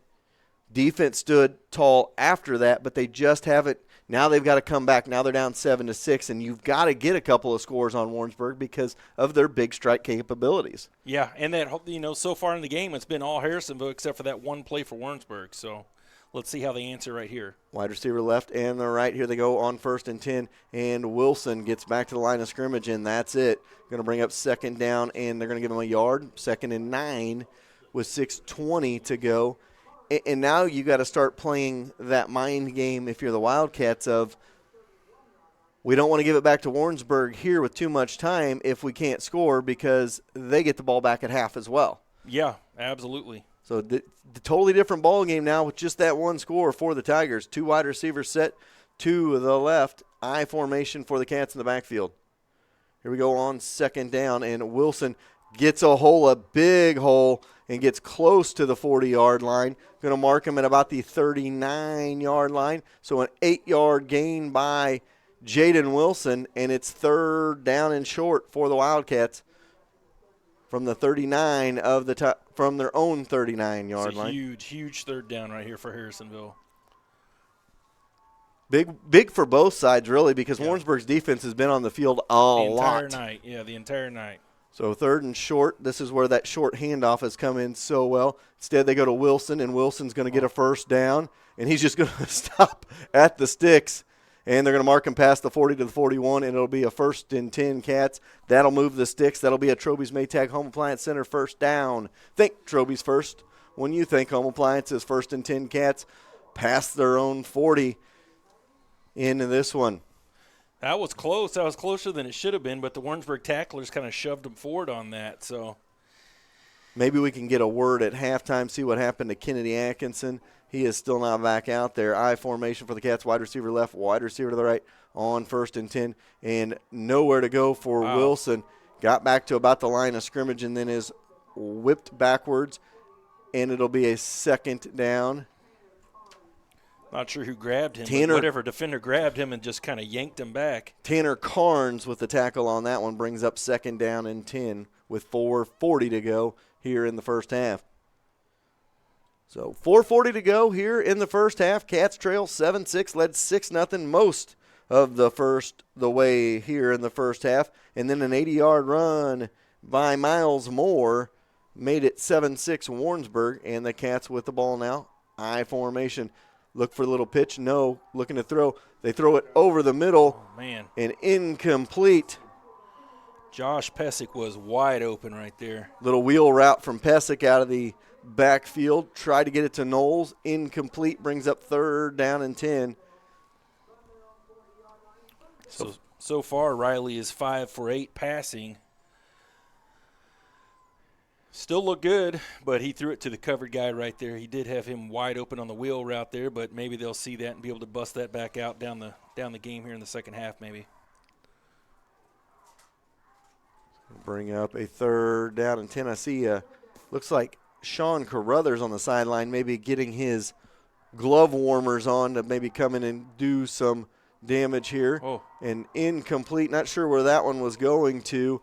It looked like it was intended for Pesic, and the Cats are going to have to punt it away with 4:12 to go. It was a design screen that just got blew up by Warrensburg's defense over there, so we just threw it away. So now if you're the Wildcats, you've got a hold here. Sheridan back to return it at his own 30. Knowles back stands at about his own 25 to punt this one away for the Cats. High snap. Knowles comes up with it. Kick is short, but it gets a good roll inside the 30, and it just keeps rolling. That is what you call a roll, folks. Inside the 20, down inside the 15-yard line, where it is finally marked down. 45-yard punt, no return. You'll take it. It rolled for 20 of those 45 yards, but hey. It goes down as 45 and no return on the stat sheet. You'll take it every time. Absolutely. And it also goes down as a punt inside the 20. That's a slick-looking field out there, that's for sure. Need my guy Lance Freyla, Mr. Smithville, a.k.a. the Silver Fox, to keep pumping the Smithville scores to me. If you can make that happen, please and thank you. 2 wide receivers to the right, 1 to the left. And here we go on 1st and 10. And this time they try to go on the inside handoff and they get about 4 on it. And it brings up 2nd down as they get it to Binge. They do a good job of hiding that ball because I couldn't tell if he had it or Moore had it going to the outside. 2nd down coming up. And that's where they'll get dangerous if they can start hiding that ball pretty good from that defensive front of the Cats that have been all over it tonight. And Moore again. This time he's going to hand off and breaks a tackle. Gets into the Cat secondary, not quite to the 1st down marker. And finally driven backwards. Several Wildcats in on the tackle there. Carson Miller, the freshman linebacker, making a hit, brings up 3rd down and about a yard for Warrensburg here. So 3rd, and man, they almost put it to the 25-yard line. They give them a great spot on that one. Checking players in, checking players out. Caden Maxwell comes in. They're going to go with a little jumbo formation here. And the ball on the turf, and I don't know, yes, he's finally going to get there, but that ball was on the turf and able to get that one forward for a 1st down up to about the 27-yard line. That was an odd formation altogether. I mean, I know that was a jumbo package, but the snap, did he just snap it on the ground or did he drop that? I didn't see what happened there. That was nuts. So they got enough for it. It looked like the Cats had him in the backfield for a loss. Could not, as a good job by Warrensburg, get the 1st down and move the sticks with 2:35 to go in the half. And here we go on another handoff, and right up the middle they go with Moore, and he's got yardage up past the 30 to about the 33-yard line, going to bring up 2nd down and 3 with 2:20 to go now here in the 1st half. And yeah, you could see the Warrensburg offensive line getting a little bit of push and creating some seams for the running backs to get through there right now, which they weren't doing the first portion of the 1st half. And here. now they go with that jumbo formation again, and that's not Moore out there, and they almost drop it again. That was, I believe, Sheridan, and Sheridan going to push the pile all the way up to the 37-yard line with 2:01 to go, and that'll move the chains and give another 1st down to Warrensburg. It's like Trevor Campbell and Brody Rogers both checking into the game as Caterly and Jennings check out, and a 1st and 10 for Warrensburg from their own 37 coming up. Moore in the shotgun formation, going to go in motion, and he's going to fake the handoff to Sheridan and go back the other way, breaks a tackle, and on his horse gets up to about the 46-yard line where he is driven into the turf. Jacob Poisel, along with Cheney and Pitts, brings up a 2nd down and a yard with 1:30 to go in the half. So Warrensburg trying to drive for a score, and Sheridan didn't know the play, so he goes off in here. And Moore again going to keep the handoff. Carruthers wraps him up and takes him down after a gain of about 5. Clock will stop momentarily with 1:16 to go. And the ball will be at midfield now. Warrensburg going to call a timeout and talk things over. So with 1:16 to go here in the half, it's 7-6 Warrensburg leading the Wildcats. And been a quick-moving 1st half. Both teams running the ball, and the clock has been rolling. Warrensburg trying to get into the end zone before the half would give them a 1-score lead and the ball after the half. Harrisonville is trying to hold them up and make it a 1-point game going into the half, and then see what they can do in the 2nd half. Yeah, I mean, this has been a heavyweight fight for sure in the 1st half. I mean, Harrisonville came out swinging, obviously drove the ball right down the field there, their first drive, and came out defensively and really stuffed them. But more for Warrensburg, you could really see his athletic abilities right here on this drive. It's been pretty much all Moore this drive. And, man, he's quick and he's shifty. And the Warrensburg offensive line is actually creating some holes for him this time around against that defensive line for Harrisonville that was all over the run game there early on. And he's done a good job of breaking some tackles, showing a little bit of power as well. So 1st and 10 at midfield, going from the south to the north, still Moore in there at quarterback. 3 wide receiver set. They're going to go off to the far side and out to the outside. Sheridan gets it, and he's out of bounds where they're going to mark it. It looks like close to the 40. They're going to be short, about a yard short of a first down, but the clock will stop with 1:11 to go. If his receiver would have went down there and actually blocked somebody, that could have been a huge play for Warrensburg there, but he decided not to do that. So a few yards short there, the first down. So 1:11 to go, and Warrensburg driving here, trying to get in the end zone before the half. 3 wide receivers the other way. They're going to go in motion again with Sheridan, and Sheridan bounces it to the outside. Another missed tackle by the Cats. Out to the outside he goes, and down the sideline goes Sheridan into the end zone for 6. And that's the big play offense that Warrensburg has. 42-yard touchdown. I think Harrisonville coaching staff was wanting a penalty there for a hold on the outside, or maybe just raising their hands to their kids like, what in the world's going on here? Well, they had, just like the last play, they did not block downfield. That time they did. They had a whole group of Warrensburg Tigers out there blocking downfield there. So the extra point attempt is coming up for the Tigers here. We'll wait the extra point. Snap is down. Kick is up. It is good, and it's 14-6. Warrensburg, 1 minute to go in the half. We'll be right back. It's never too early to teach your little ones about finances and saving money. Sherwood Community Bank has plenty of options available for you to help kids save and learn how to manage money. Savings accounts can be started as soon as one is born to help teach them to save. Once they are behind the wheel, a checking account with free internet banking and a debit card could be there for them to manage their money. Sherwood Community Bank is there for the youngsters. Just ask Braxton. Go see them at Sherwood Bank. That's where my account is. All right, welcome back. Cats going to come out on the field here. They got 1 minute here to go and a couple of timeouts to work with to try to get down the field here. It's not all for naught right now for the Wildcats. We'll see what happens. They're down 14-6, but you're in that danger zone situation here because if you don't score, Warrensburg's getting the ball back at the half, and they can easily make it a 2-possession game. So you put a lot of pressure on your defense at this point because of that. 1 minute to go. We await the kick. Tarwater and Knowles back to return it.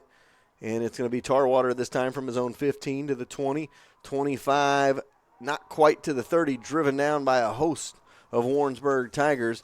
And it'll be a 1st and 10 Cats with 55 seconds to go here in the half. And it is 2 timeouts left for the Cats. Plenty of time. 50. I was talking about it used to be back in the 90s when we played football, Jason. It used to be one of those things where we thought 55 seconds, there's no way you can score. Now 55 seconds is like 3 minutes in a football game. Oh, yeah. And at the high school level, you get a first down, the clock stops, you can get up, you can clock it, you can do a lot of different things with it. So 55 seconds to go, we'll see what the Cats have up their bag of tricks here. Knowles flanked out to the left side, Percival to the right side, I formation, Riley under center for the Cats. And here we go on 1st and 10. The Cats going to run it. Reynolds right up to the 30, and nothing doing. Going to bring up 2nd down. Cats look like they're content going to the locker room down 14-6. And, if you think about it in the grand scheme of things, they're going to get the ball back to start the second half. There's a couple things you could be thinking. You could be thinking, okay, we'll catch them sleeping with an onside kick. You can be thinking, we were down 35-0 at half last time. We're within 6 or we're within 8. I mean, there's a lot of different things you can think. Or you could be lulling them to sleep here and try a deep ball. We'll see what happens. Still got 2 timeouts in your back pocket as well. So it looks like Riley going to throw this time. And he is hit, ball on the turf. Cats are able to cover it. With 8 seconds to go, and the clock will roll, and the Cats will just go to the locker room and take their lumps down 8 at the half. Your score at the half, 14-6. We will take a timeout and be back right after this. Decisions on the football field must be made in a split second. When buying a home, it is quite the opposite. Let Carol Looney and her staff at American Heritage walk you through the process with ease. They will make sure buying your dream home doesn't become a nightmare. From the first showing until the keys are in your hand, go with the realtors that have called Harrisonville home since 1981. American Heritage Realtors, office located next to Sonic on Commercial, or go see them at americanheritage-realtors.com.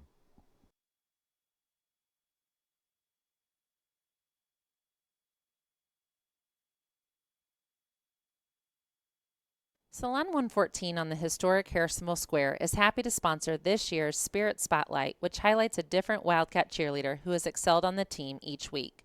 While the stylists at Salon 114 are extremely busy, they are excited to announce the addition of a full-spectrum infrared sauna. This new addition is available to anyone and comes with an array of health benefits. Sessions are available with flexible times and by the minute. That makes now the time to call at 816-651-3722. It's 6 p.m. and your family is discussing what to eat for dinner. We've all been there. Everyone wants something different. So make it simple. Go to Forged by Fire in Harrisonville for a little bit of everything. Salads for mom, and a wide variety of them at that. The steak for dad, a boss burger for your growing boy, and chicken strips for the little one. The next time you need a variety of food with extra options to satisfy everyone in the family, make the one stop to Forged by Fire in the Price Chopper Shopping Center on Commercial. At Farmers, we've seen almost everything, so we know how to cover almost anything, even a swing set standoff.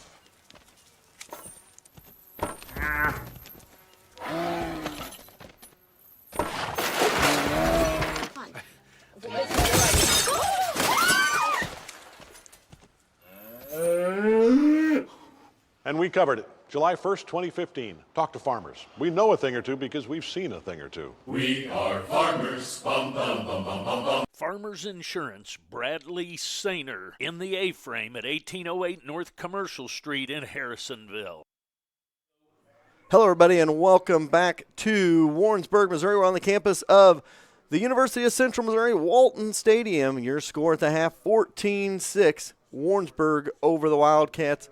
And the Wildcats trailed leading 6-0, had the ball, chance to go up 2 scores, and instead Warrensburg was able to turn it around, get a score on an 80-yard touchdown to make it 7-6, and then another long run before the half made it 14-6, and that's really what Warrensburg did the first game, is a lot of long runs. Cats have got to do a good job in the second half of limiting those long runs. They did so well that first couple of series of maintaining. I mean, it was negative yardage after negative yardage after negative yardage, and they've got to do a better job in the second half being able to do that. We're going to have some special guests on here in just a couple of minutes, the Harrisonville Cheer Squad and our Salon 114 halftime Spirit Spotlight. We're going to talk to the seniors of the cheerleading squad coming up here in just a couple of minutes. And Jason is working on some stats. So once we talk to the cheerleaders, we'll get them back down on the field and get them back down there, and then we'll talk some second half action. And here are the cheerleaders making their way. So we'll take a quick 30-second timeout, and we'll be back right after this.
Hello, everybody, and welcome back to the University of Central Missouri District Championship Contest. The Cats trail 14-6 at the half, and we have the Wildcat senior cheerleaders up here tonight set to talk to us on the Spirit Spotlight, brought to you by our friends at Salon 114 on the historic Harrisonville Square, and they've got the microphone there. So first, everybody, take a second and introduce yourselves.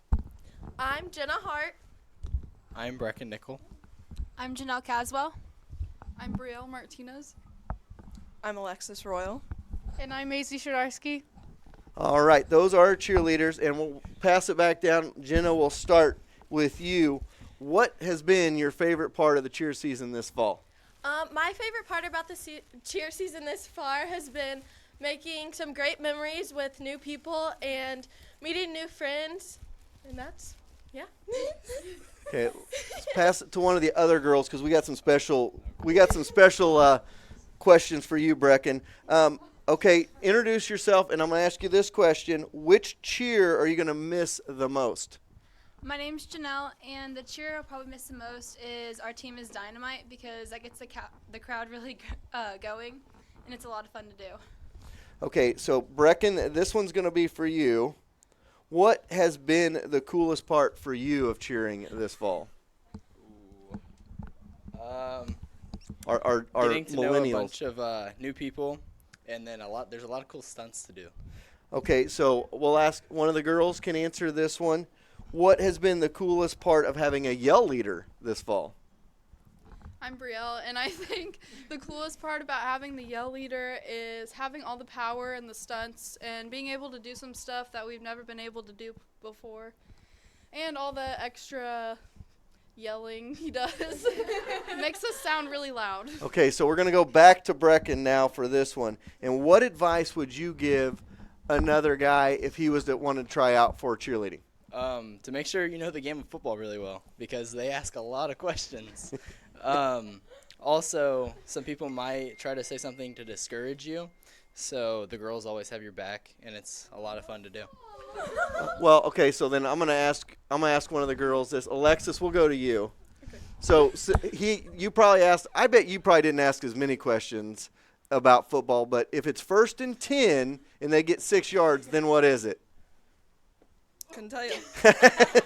I had to throw them. 2 and 4. The answer is 2nd and 4. There you go. I just had to throw a curveball in there because I wanted to see how that would go. One of you girls want to answer this. Macy Shudarski. I will always remember how to pronounce her last name. Maisie, what advice would you give another guy if he was to try out for cheerleading? To just be confident in yourself and not listen to all the stuff that people tell you about it being a girl sport and stuff like that, because it's really just for anybody who feels the need to do it and stuff like that, and it's not what people expect it to be. All right, so we're going to start back at Jenna, and I'll have everybody go through and say what your plans are after high school. Besides Jenna, because we all know Jenna probably doesn't know right yet what she wants to do. Actually, I do now. I plan on attending Mizzou in the fall and getting my bachelor's in health science, and that's it. I plan on attending either Missouri State or MU and getting my bachelor's in pre-medicine, and then going on to med school to be a neurosurgeon. I plan on majoring in nursing here at UCM. I plan on majoring in nursing at the University of Nevada, Las Vegas, then going to Baylor for graduate school. I plan on majoring in elementary education at Southwest Baptist University. I plan in majoring in nursing also here at UCM. Awesome. Well, ladies and gentlemen, I appreciate you guys coming up and chatting with us here at halftime. Go down, enjoy the warmth while you head back down, and then enjoy the second half and help us get a W. Getting the dub. Go Cats! All right, that is the Wildcats senior cheerleaders here on your halftime show. We'll take a timeout. We'll be back with more after this.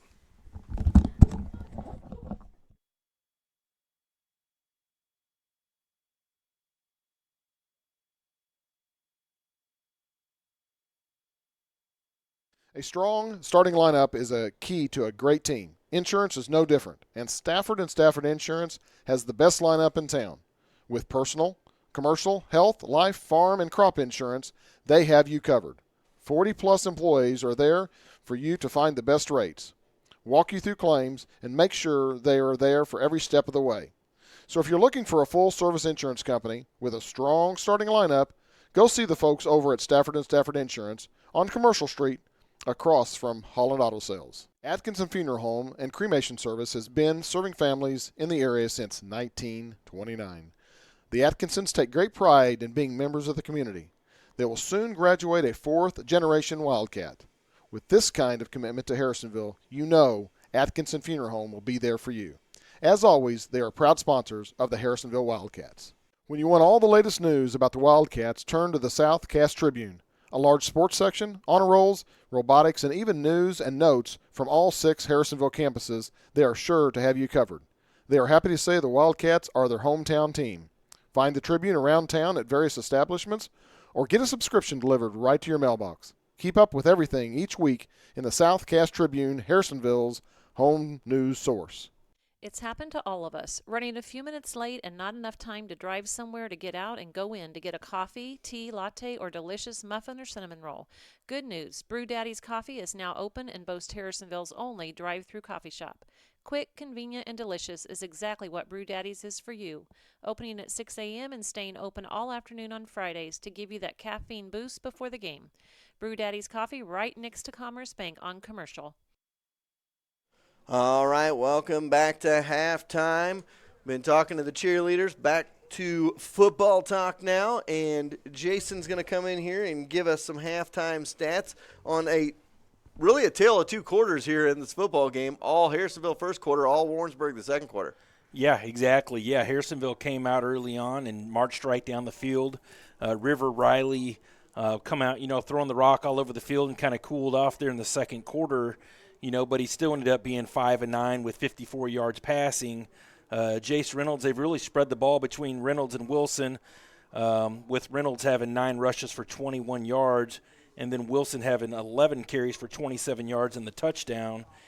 And, Colby Knowles, he has 38 yards receiving and 13 to Bryce Percival there in the first quarter, like we talked about. But really in the second quarter it was all Warrensburg. But still, I look at the Warrensburg stats, they had 8 plays for positive yardage in the first half, which 2 of them were those long runs, the 42-yard running touchdown. Then they had an 80-yard long touchdown by Miles Moore. But then I look, it was all negative there in the first quarter, where Harrisonville really came out and put it to Warrensburg. But, give credit to Warrensburg, I guess, for coming back there in the second quarter and fighting back and staying the course, if you will. But other than those 2 long plays that Warrensburg broke off, it's been all Harrisonville tonight. I'm anxious to see what's going on with the Atkinson there. I believe that's going to be an opportunity lost for Harrisonville on the outside if he is, in fact, injured. And Coach Meeks and Coach Maxwell, I watched them. This is 5 years in a row. And also Coach Shanker. Those 3 have been together for so long. They do some of the best adjusting at halftime of any school that I've seen. They usually come out, play a better second half than the first half. They make those key adjustments. They looked great the first couple of series on defense, and then they had those couple of runs. So you wonder how that'll roll come second half. So I'll be interested to see what adjustments the Wildcats do make. I got to give a shout-out. My wife back home is watching, and she has 4 children 8 and under at the house right now. Holy smokes, who else does she have over there? She has our nieces, Addie and Braley Agnew, and then, of course, Braxton Grammer is sitting there watching, and Collins is probably in the other room and doing her own thing like Collins Beth does. So I applaud her for doing that tonight. And brave woman right there. I'll tell you what. She was like, well, I'm not going to the football game tonight. I'm going to add 2 more kids to the mix. Oof. But nevertheless, and then my other son just texted me a little bit ago. He was unable to come. He wanted to come tonight.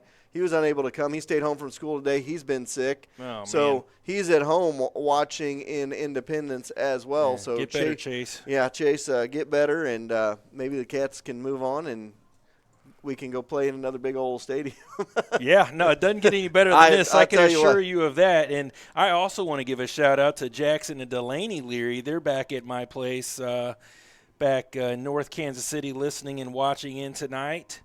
and listening to their dad with their buddy Chad on here. And So I'm pretty sure Jackson sent you a text a little bit ago that says, "Dad, I can hear you."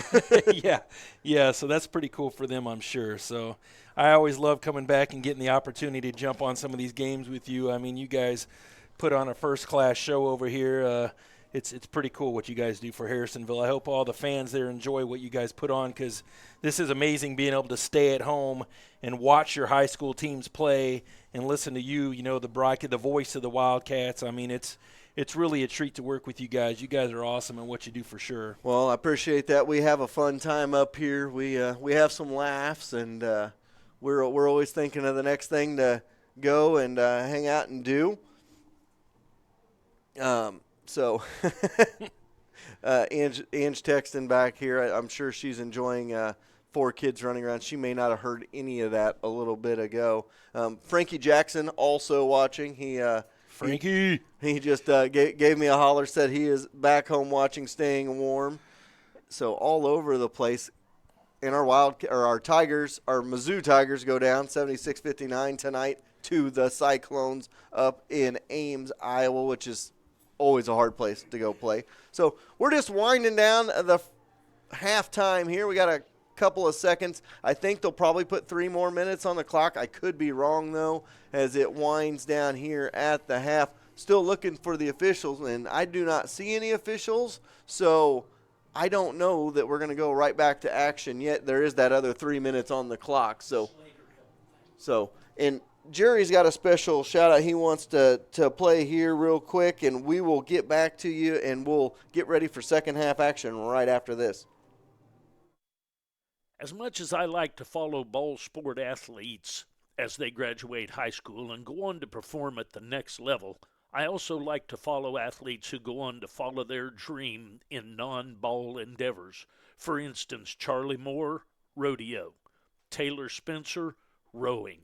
Tonight, I would like to give a shout-out to Slater Helt. Since graduation, Slater has been driving for Helt's National Touring Micro Sprint car team.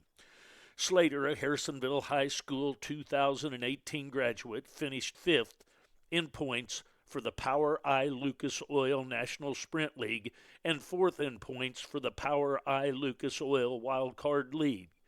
He raced all over the Midwest in 2018, Wisconsin, Illinois, Missouri, Kansas, and Indiana after starting the season in Florida last February.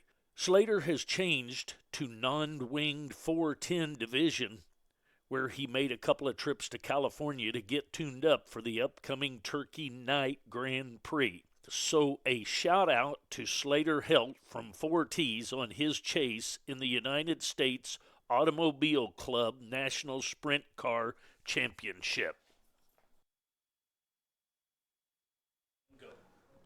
So we're about ready for second half action. We got about 1:20 before we go to the second half. And, same keys, go second half. You got to anything else, you got to take care of the football in the second half if you're the Wildcats, and you've got to contain that outside and not let them get their speed going, because they showed with an 80-yard and a 40-plus yard run in this ball game what they can do if they get to the outside. Yeah, they just got to go back to what they came out in the first quarter. They came out and they really focused on stopping the run and containing the edges and not letting Warrensburg get it to the outside. But like you said, other than those two breakaway plays for 40-plus yards and 80 yards, Harrisonville came out and had a great plan defensively, but once again, you can't let those plays happen. Well, and I'll be interested to see if Coach Maxwell doesn't pull a play out of the old Fred Bouchard playbook, one of his mentors, with that catch-you-sleeping second-half opening onside kick that Harrisonville was notorious for under the Fred Bouchard era, is they would come out and get you going on those. So we're ready for second half action. Cats are lined up. They're going to kick it to the north, which means they will have the wind in the fourth quarter, which could be big, especially if they have to come back from a touchdown or two deficit and have to throw the ball some. So we are set for some second half action here. And Warrensburg, now that I think of it, they haven't put the ball in the air yet tonight. It's been all on the ground. They have not, and that was the recipe for success for Excelsior Springs against the Cats earlier this year. So here we go with the opening kick. Oh, there it is. Little flubber and picked up at the 45. So don't think that was quite what Coach Maxwell ordered, but at the same time, they will take it. And here goes Warrensburg with it in a short field at their own 45-yard line. So 11:59 on the clock as we start second half action. Lean back there. They're going to go in motion. They're going to pitch it back for Sheridan. And Sheridan gets to the edge and hammered out of bounds at the 43-yard line of the Wildcats. After a big gain, about 13 yards, Sheridan gets to the outside. And now they're going back to that. It's crazy to me. In the first half, the Cats were all over that on that defensive line and in the backfield on every play. And here they go spreading it out in the second half. And they're just getting to the outside now. So 2 wide receivers set to the right side, shotgun formation. Levine has Binge in there. He's going to go in motion with Moore. Catch, show, blitz, going to back off now. 2 wide receivers out to the far side. Levine is going to give the handoff for Binge, and he bounces around, nowhere to go. Cats and Carruthers and others are in on it. About a 2-yard gain. We'll see where they mark it, maybe 3. So Binge gets it to the 40. They're going to give him 3 on that one. 2nd down and 7 coming up with 11:30 to go here in the third quarter. Levine in the shotgun. 2 wide receivers make it 3 out to the left side. In the shotgun, they're going to go in motion with Moore. He's got it on the backside, and he cuts through so quick on those cuts, but the Cat's able to wrap him up, take him down after a gain of about 3. Brings up 3rd down. Brody Pitts over there. And others brings up a 3rd and about 4 for Warrensburg. Tell you, that Miles Moore out there, that number 5, reminds me of a young man by the name of Joshua Shoup who played football here for the Warrensburg Tigers back in the day. He is very quick. When he gets to the outside, forget about it, man. And I feel like after that first quarter, he's doing a better job reading his blocks. He had a wide open spot there. Now they're going to go with him at quarterback, or it looks like Sheridan going to take the snap here in that jumbo formation on 3rd and 4. And here they go. Cats are going to try to chase it down on the backside, and they cannot get there. Nothing fancy about it, and a 1st down for the Tigers. Yeah, they're just going right at him right now. They're still hitting the edge, but you notice every time on those plays, they've got 3-4 guys down the field blocking. Their receivers are doing a great job going down the field and laying the blocks to their safeties. So it brings up a 1st and 10 down to the 31-yard line. Wide receiver left, wide receiver right. Moore stays in there at quarterback. Going to fake the handoff and tries to spin out of a tackle. Cat's able to bring him down in the backfield. That is a good tackle in the open field. Christian Cooper gets back there and able to wrap him up about a 4 or 5 yard loss. And, their whole running game reminds me a lot of Barry Sanders back in the day, Jason. 35-0 Odessa up on Pembroke at halftime. A 2nd down and 14 coming up for Levine, and he's going to pitch it back for Sheridan this time, and the edge is cut off, and Christian Cooper rolls him out of bounds, and it'll bring up 3rd down and about 12 for the Tigers at about the 32-yard line. And when I was talking about that Barry Sanders-esque, Barry was that player. He'd get you back-to-back 4-yard losses, and then he'd get you on about a 15, 20-yard run. And that's what Warrensburg's been doing. Yes. Patience. Yes, absolutely. And like I said, the receivers are doing a better job getting down the field and laying those blocks out there for their runners as well. So big 3rd down coming up. Moore going to be the quarterback. Wide receiver left, wide receiver right. You got to think it's going to be Binge or Moore, and he's going to fake it, and Moore going to take it. And he's going to get to the 32, and the Cats all over it again. And it'll bring up 4th down and 11 for the Tigers. So the Cats' defense is stifled up here. But a decision for Warrensburg here on 4th and 11 to go for it. I mean, with the running game, with their big play capability, 11 yards is nothing. But at the same time, do you give the ball back to Harrisonville in decent field position? I don't see number 7. That's their passing quarterback, Jason, out there. I don't see him on the field. There he goes here right he now. Comes in late, about 15 seconds on the play clock. Wide receiver to the left, or backs off the end, I should say. They're going to go Moore, and they're going to fake it, go reverse, back the other way. Oh, man. And good cutback and a hold. It's going to come back. Yeah. So the Cats would have held them, and I think Harrisonville's going to decline this regardless, as it's 4th and 2, so they didn't make a first down. So Cats will decline the hold. Warrensburg couldn't get the first down, and that means it'll be a first down for the Cats in a 14-6 game with 9:06 to go. We're still awaiting word from the official here.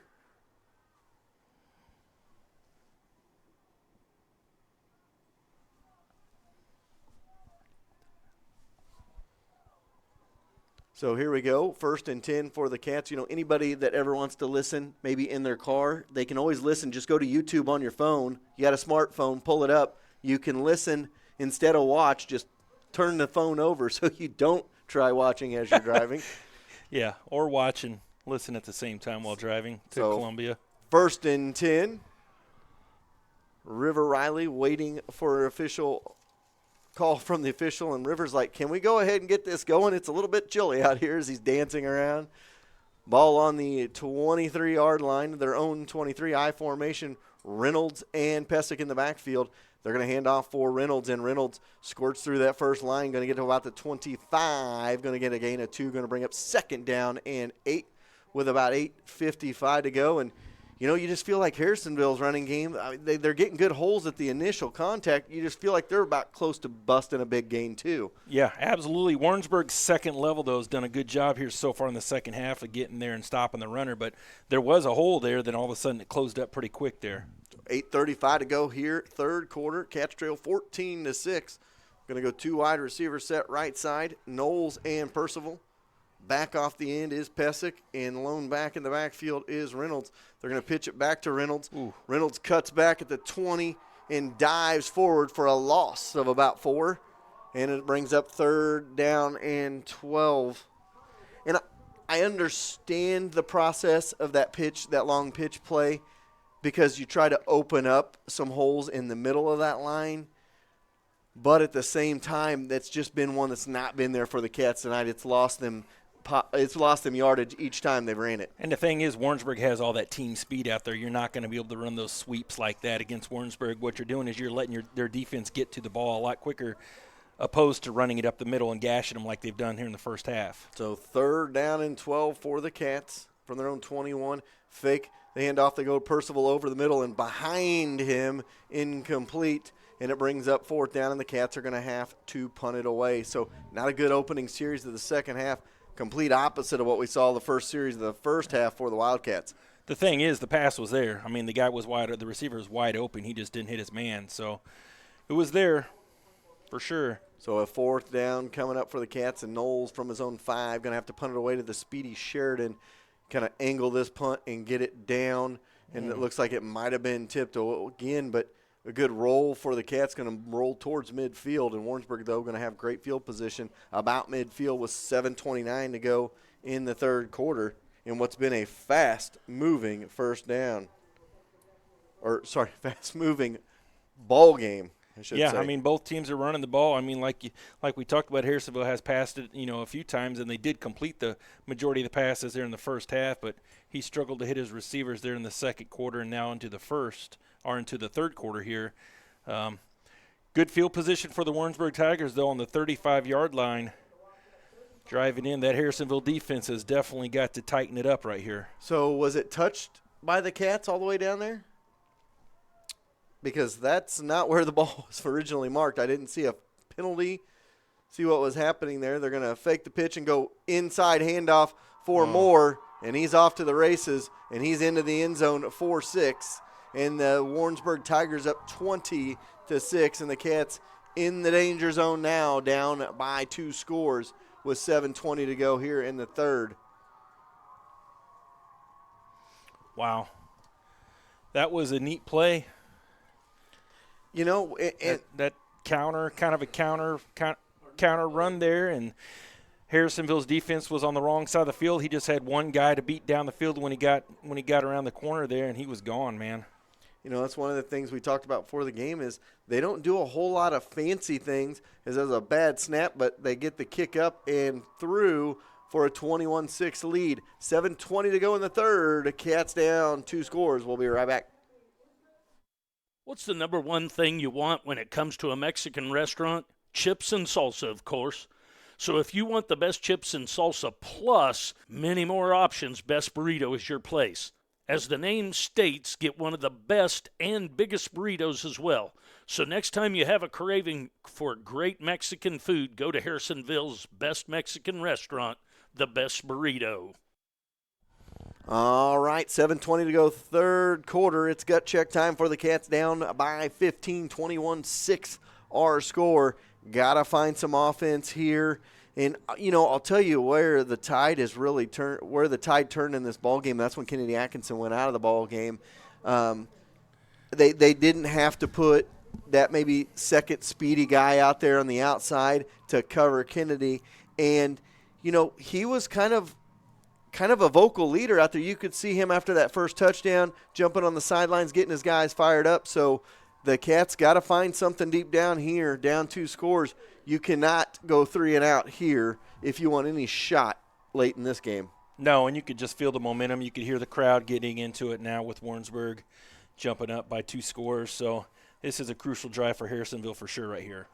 So high end over end kick going to be taken by Tarwater at his own 10, up to the 20, and tries to spin out of a tackle at 25 and does, and stays on his feet before he's finally drilled down at the 25-yard line. On that one, it was Chance Valesky with the tackle, and it'll be 1st and 10 Cats from their own 25. Going to mark it at about the 26 or so. Got to be honest with you, man. Offensively, Harrisonville, the passing has been there. I mean, Warrensburg's secondary has not stayed with any of their wide receivers, even with him being out, Atkinson being out. I mean, their guys are still open. I wouldn't be surprised to see Maxwell kind of go back to that right here and maybe throw the rock around the field a little bit. So 7:12 to go, third quarter. I formation. No, they're going to go with the back off the end in Wilson, the lone back in the backfield.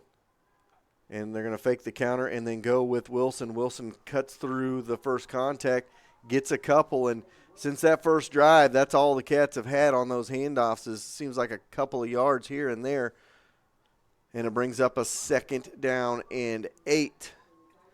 I think that's something that Kennedy was good at too, and he's a good outside blocker as a wide receiver when they get to the outside. And I think that's him walking over on the far down, maybe Brody Pitts over there. I can't tell if it's a 6 or an 8. Looked like a little bit of a limp over there, so not sure if that is one of those guys or not. We'll find out.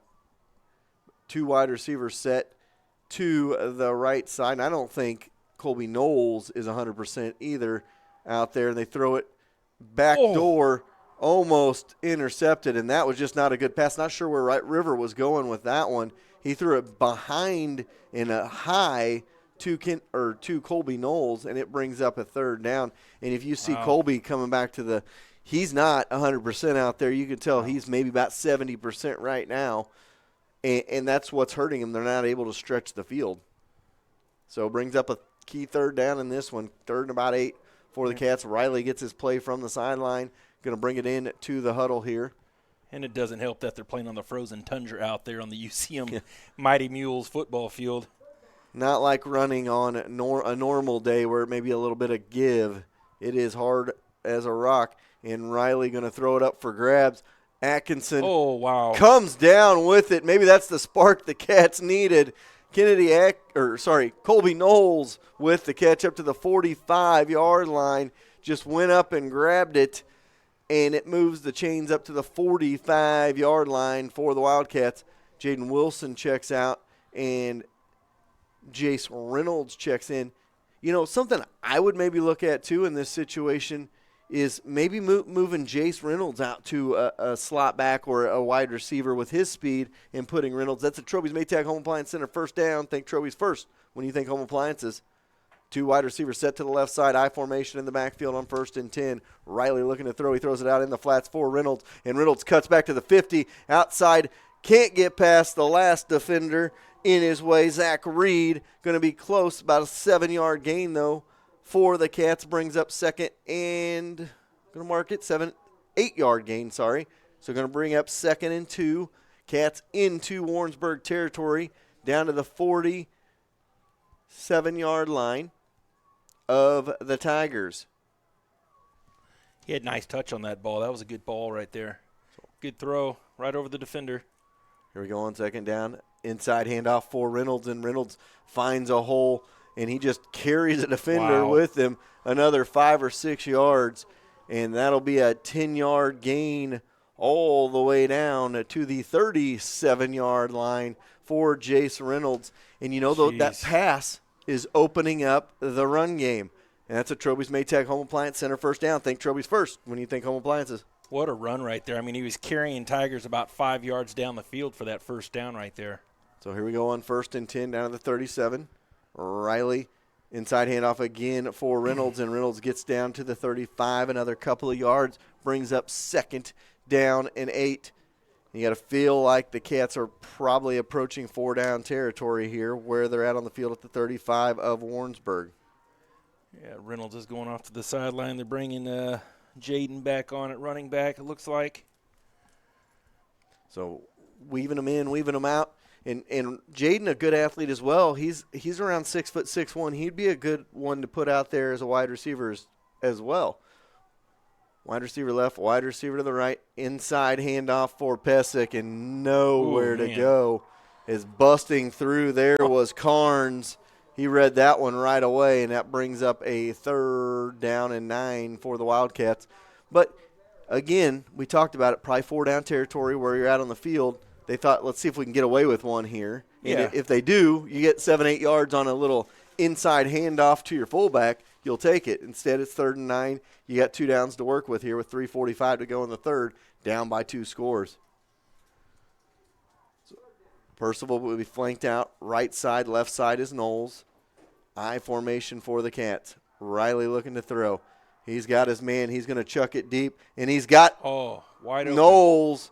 And Knowles gets inside the 15 to about the 13. And I'm going to tell you what, Colby Knowles is warrioring up out there tonight. Not 100%. What was that, 20 yards? That was, a 21-yard catch for the Cats down to the 14-yard line. That's a Troby's Maytag Home Appliance Center first down. Think Troby's first when you think home appliances. And you talk about a kid giving his all, only a junior, but he is out there on 1.5 legs, diving for balls, making plays. Limping out there. And still making plays for the Cats. Cats in the red zone. Here we go on 1st and 10. And nowhere to go. Ooh, man. And that Got was hammered. That was a mistake there. I don't know if that was on Wilson or Riley, but drilled was River Riley as number 12 Corbin Kowick comes barreling through there. And he read that. It's going to be about a 5-yard loss back to the 19-yard line. So, again, a mistake by the Cats, 2nd and long, but you've got 3 more downs to work with here. Ball at the 19-yard line, I formation. Knowles, Percival, flanked out left side. Pesic and Wilson in the backfield. Little floater out for Percival. He cuts to the outside, gets a block, and in inside, and there's going to be a holding call at about the 18-yard line that's going to push it backwards for the Cats. So Percival did a good job using his block and blocked 2 Warrensburg guys into each other basically as a pick, but there's a flag on the 16. It's going to be a hold on the Wildcats. It's going to push them back to the 26-yard line. So it'll be about a 6-yard penalty there as it was a spot foul. But nevertheless, Cats going the wrong way here on this one. So Riley going to get his play from the sideline. Ball at their own, or at the 26 of Warrensburg with 2:20 to go here in the 3rd quarter. Warrensburg trying to shut down this Wildcat drive. Cats trying to make this a 1-score game and make things interesting going into the 4th. So here we go on 2nd down and long. Be surprised to not see him drop back and throw the ball right here. And Riley going to go inside handoff for Wilson, and Wilson gets a chunk of it back inside the 20 all the way down to about the 18. He was trying to still go. I think he was saying that he was on top of a defender and wanted to keep running it. Big chunk of it back brings up a 3rd down and about 13 now. So Now's where you think if you're the Cats, maybe on a third down you want to throw it, or maybe you want to try to surprise them again with an inside draw or something like that, or I like delayed draw handoffs on situations like this where you act like you're going to pass and then at the last second you put it in the breadbasket of your running back and see how much you can get out of it. Yeah, absolutely. So here we go, third down and long, and Riley going to look to throw. He's got it in traffic and gets it to Pesic. Pesic inside the 15, almost to the 10, and he is up and undered, and it brings up a fourth down for the Cats down to about the 12-yard line. We'll see where they mark it. So it'll be at about the 12. It'll be fourth down and 8 for the Wildcats. They got to get to the almost 4-yard line for a first down. This is huge right here for Harrisonville for sure to get that momentum meter switched back over to the blue side of things. I mean, they've been kind of passing the ball and doing whatever they wanted against that Warrensburg secondary. So fourth down coming up. And Percival going to go get in place here. Play clock rolling down. Cats are going to have to snap it. They get it off on fourth down. Riley step back, throws it into the end zone. Caught for a touchdown. Wow. Amazing catch right there. Colby Knowles into the end zone for 6. Pitzenbarger had a read on it, and Knowles just grabbed it and snuck it into the end zone. And the Cats are within 9 right now. This is a key extra point here as you keep it a one-possession game, chase that 8 at the last possible second. So big extra point coming up for Brandon Johnson here. High snap, and Riley's going to throw it wide open. Fake. That was faked all the way. Brody Pitts what a for play. 2. And now it's a 7-point game with 38 seconds to go in the third quarter. We'll take a timeout.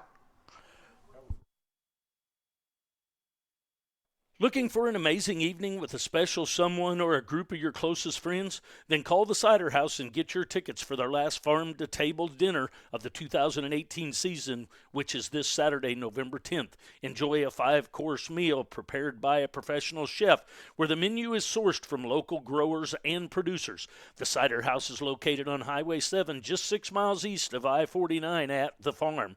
If you can't make the dinner, they have a fitness wellness retreat coming up on November 17th. And a Christmas Expo on December 1st with local vendors, pictures with Santa, winter hay rides, and more. They also are booking for Christmas parties. Check them out at The Cider House on Facebook or at theciderhouseevents.com. Talk about a season-saving drive. The Cats needed one, and they got it right there, Jason. And then the fake extra point for a 2-point conversion. You got a 7-point ball game with the fourth quarter to come for a conference or for a district championship. What a drive by Harrisonville. Way to fight back. I mean, Warrensburg came at them, and they answered. So this one's going to bounce and be picked up at about the 15 by Warrensburg. And Bergier puts the ball in the turf, and the Cats on top of it. We will see.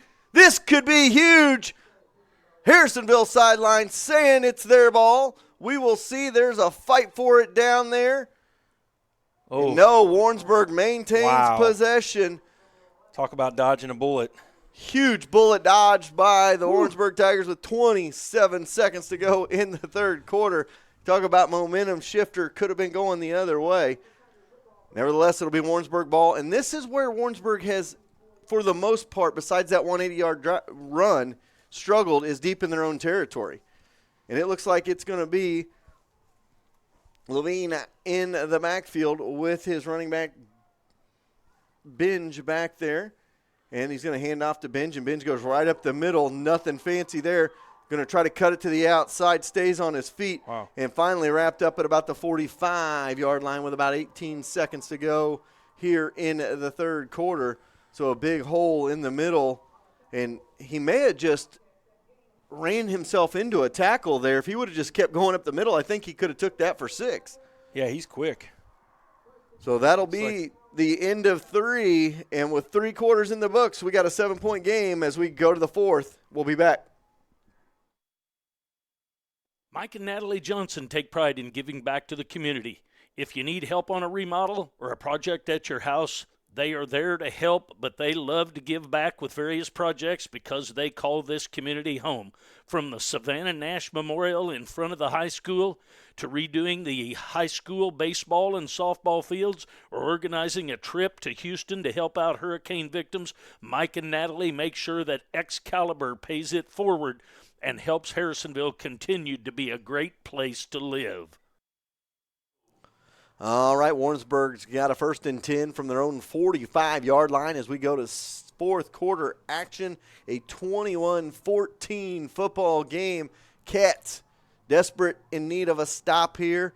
Warrensburg trying to put this back to a 2-score game, put Harrisonville on its heels, force them into some throws, and maybe seal the ball game. And this time it'll be Moore back there. Cats got to have an eye on that. And showing blitz are the Cats, and Moore going to keep it himself, and he gets through that first line of defense. It's a small job and to patch Brody your Pitts lawn or commercial and installation. Christian Cooper wrap him up, but it is a 10-yard gain into Cat territory down to the Cat 45-yard line. So this is a big series here. Cats, if you can't get a stop, you'd like to get a fumble, you get a turnover, something, but you got to keep them out of the end zone here if you're the Wildcats want any chance in this one in the fourth quarter. 2 wide receivers, 2 your right, 1 to your left. Binge back there with Moore in the backfield. And here they go. They're going to hand it off for Binge, and he gets nowhere. Good diving tackle at the legs by Jacob Poisel, and it brings up 2nd down and about 7 as Trevor Campbell checks into the ball game for the Wildcats. Keegan Rowe checks out. 2nd down and about 7 coming up. They're going to call it 6. Moore in the backfield. Stands at the 45 of the Cats in the shotgun. And Moore this time going to keep it himself. And he gets inside the 40-35. Such a hard runner. Just lowering his shoulder. He runs hard, doesn't he? Gets it down to the 33-yard line. Oh, looks like there's a penalty. And if that's a penalty and that's a hold, that'll be good for the Wildcats, as that would push them back 10 yards. But he gave him the first down signal.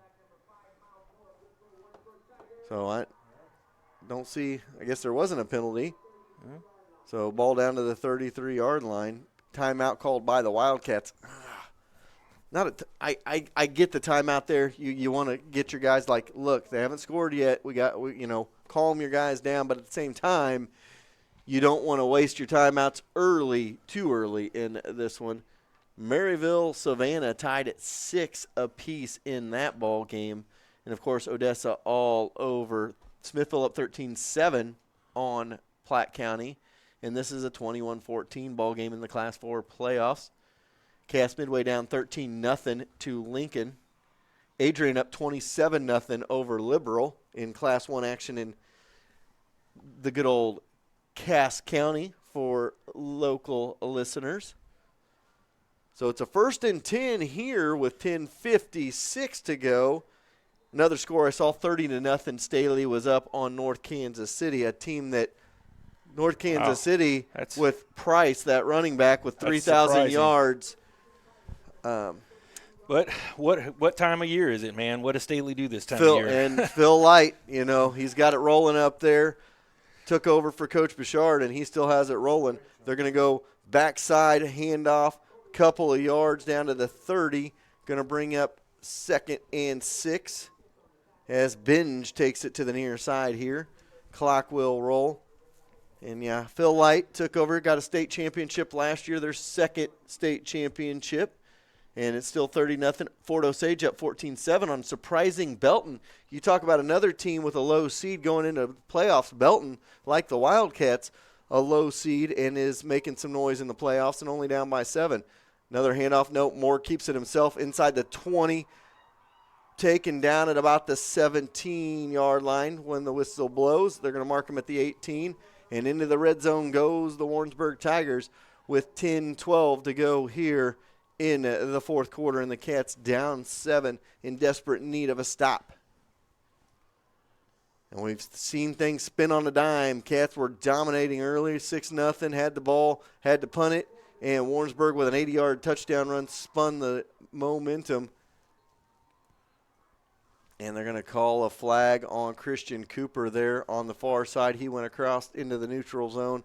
And you don't need to give Warrensburg any extra yardage, as the Cats did right there. Pushes them inside the 15 to the 13-yard line.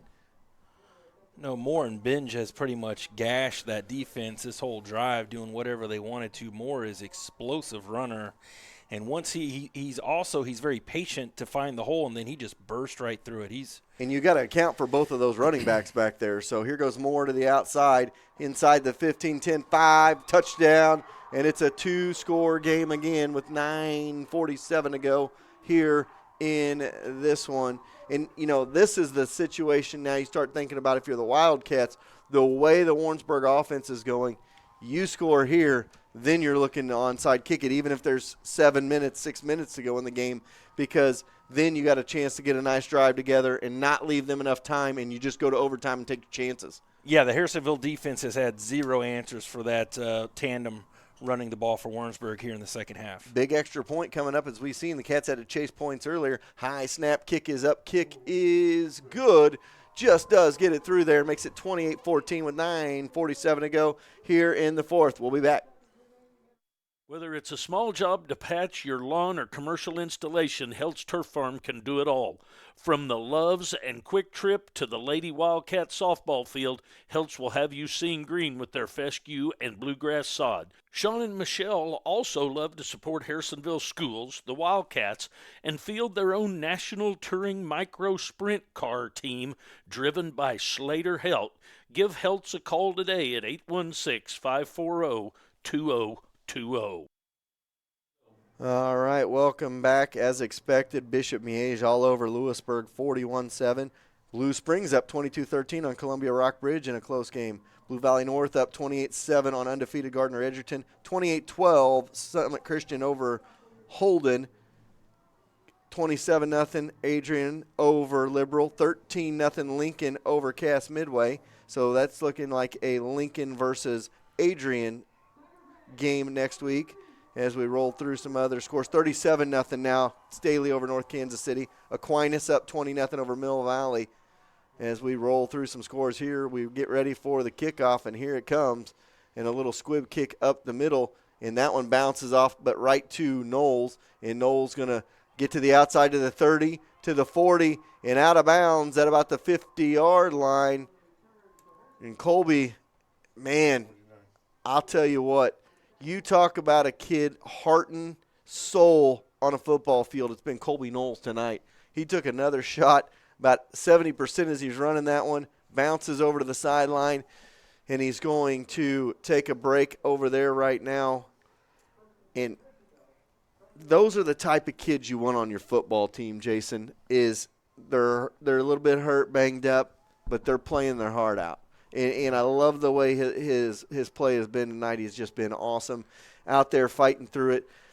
I'm assuming maybe Kennedy may even broke an ankle. I don't know. I hope it's not that severe, but we have not seen him back, and he's a strong kid too, not out there. So they go across midfield, couple of yards. Jaden Wilson on the carry.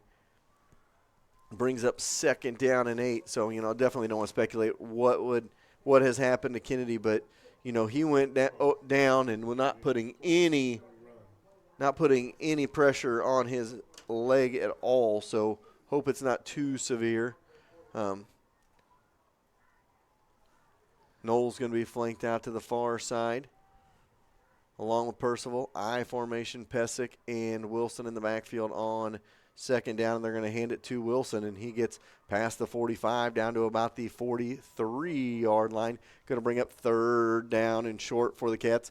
Going to put it 3rd and about 3 for the Wildcats with 8:45 to go here in the fourth quarter. Clock is becoming the enemy of the Wildcats here, down by 2 scores.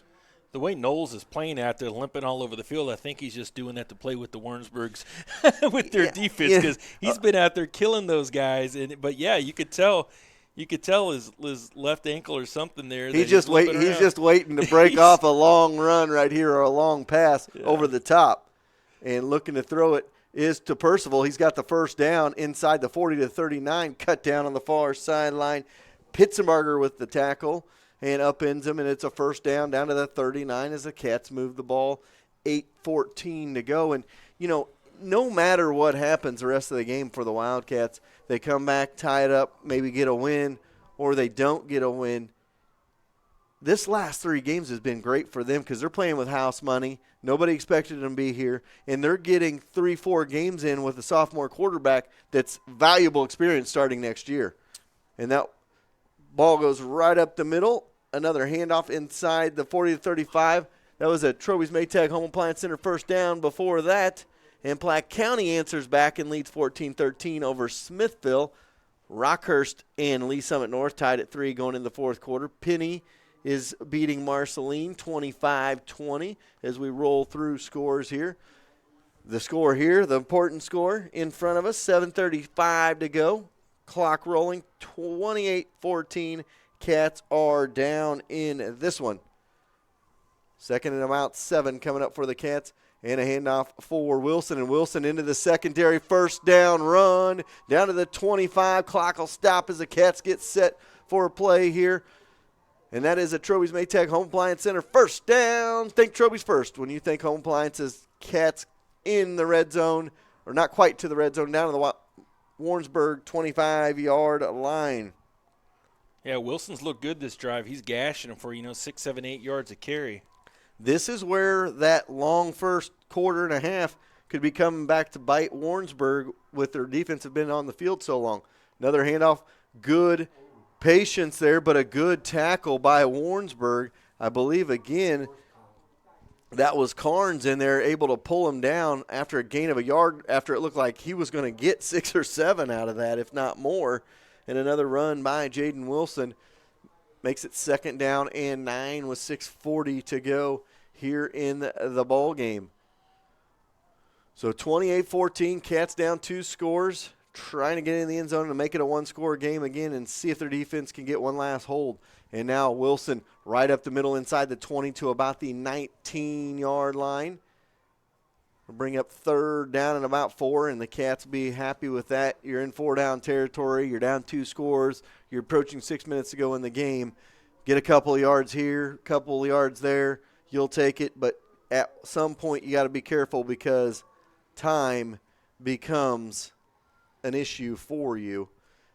See Miles Moore here on the sideline running back and forth. Don't know if he tweaked an ankle or something or if he's just staying warm.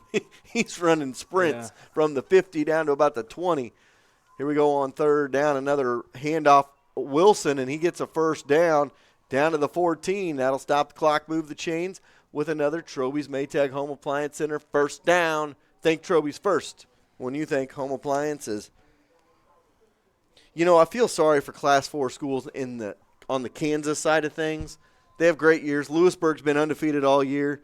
And who do they get to play in the playoffs? Bishop Miege, probably the best team in all of Kansas, regardless of class, as they get knocked down tonight.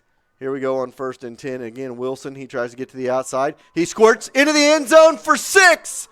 Touchdown, Wildcats. No yellow on the field. And the Cats again have it to within 1 score at 28-20.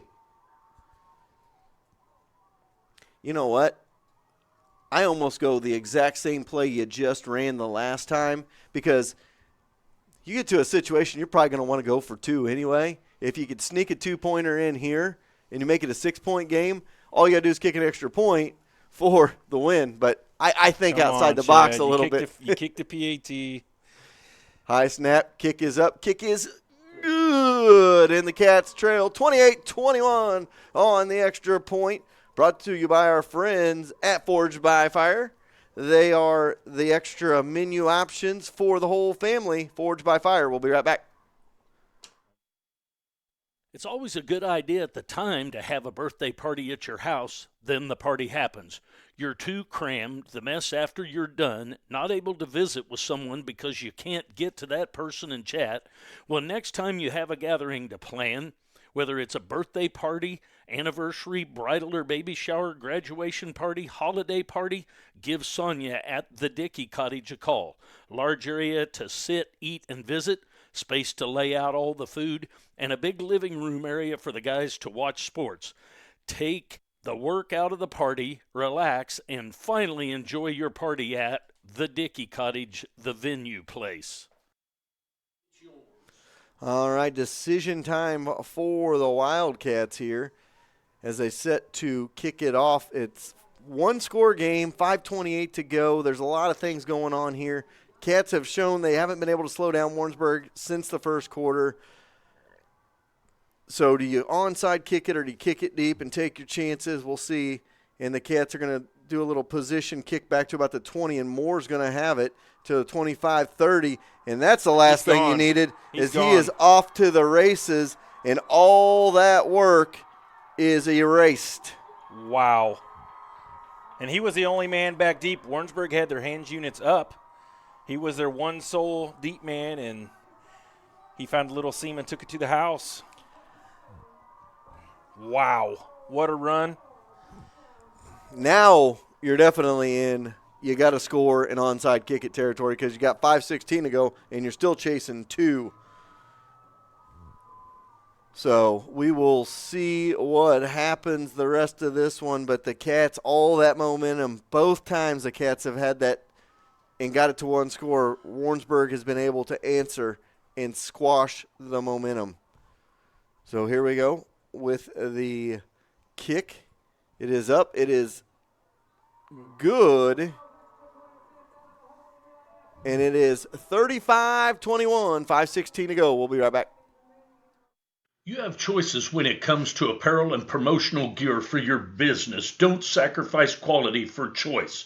Travis Thurston with T Screen Printing and Embroidery has all you could ask for. Local ability to screen print, embroider, and make vinyl decals, not to mention 50,000 promotional products at your fingertips with tscreenprinting.com.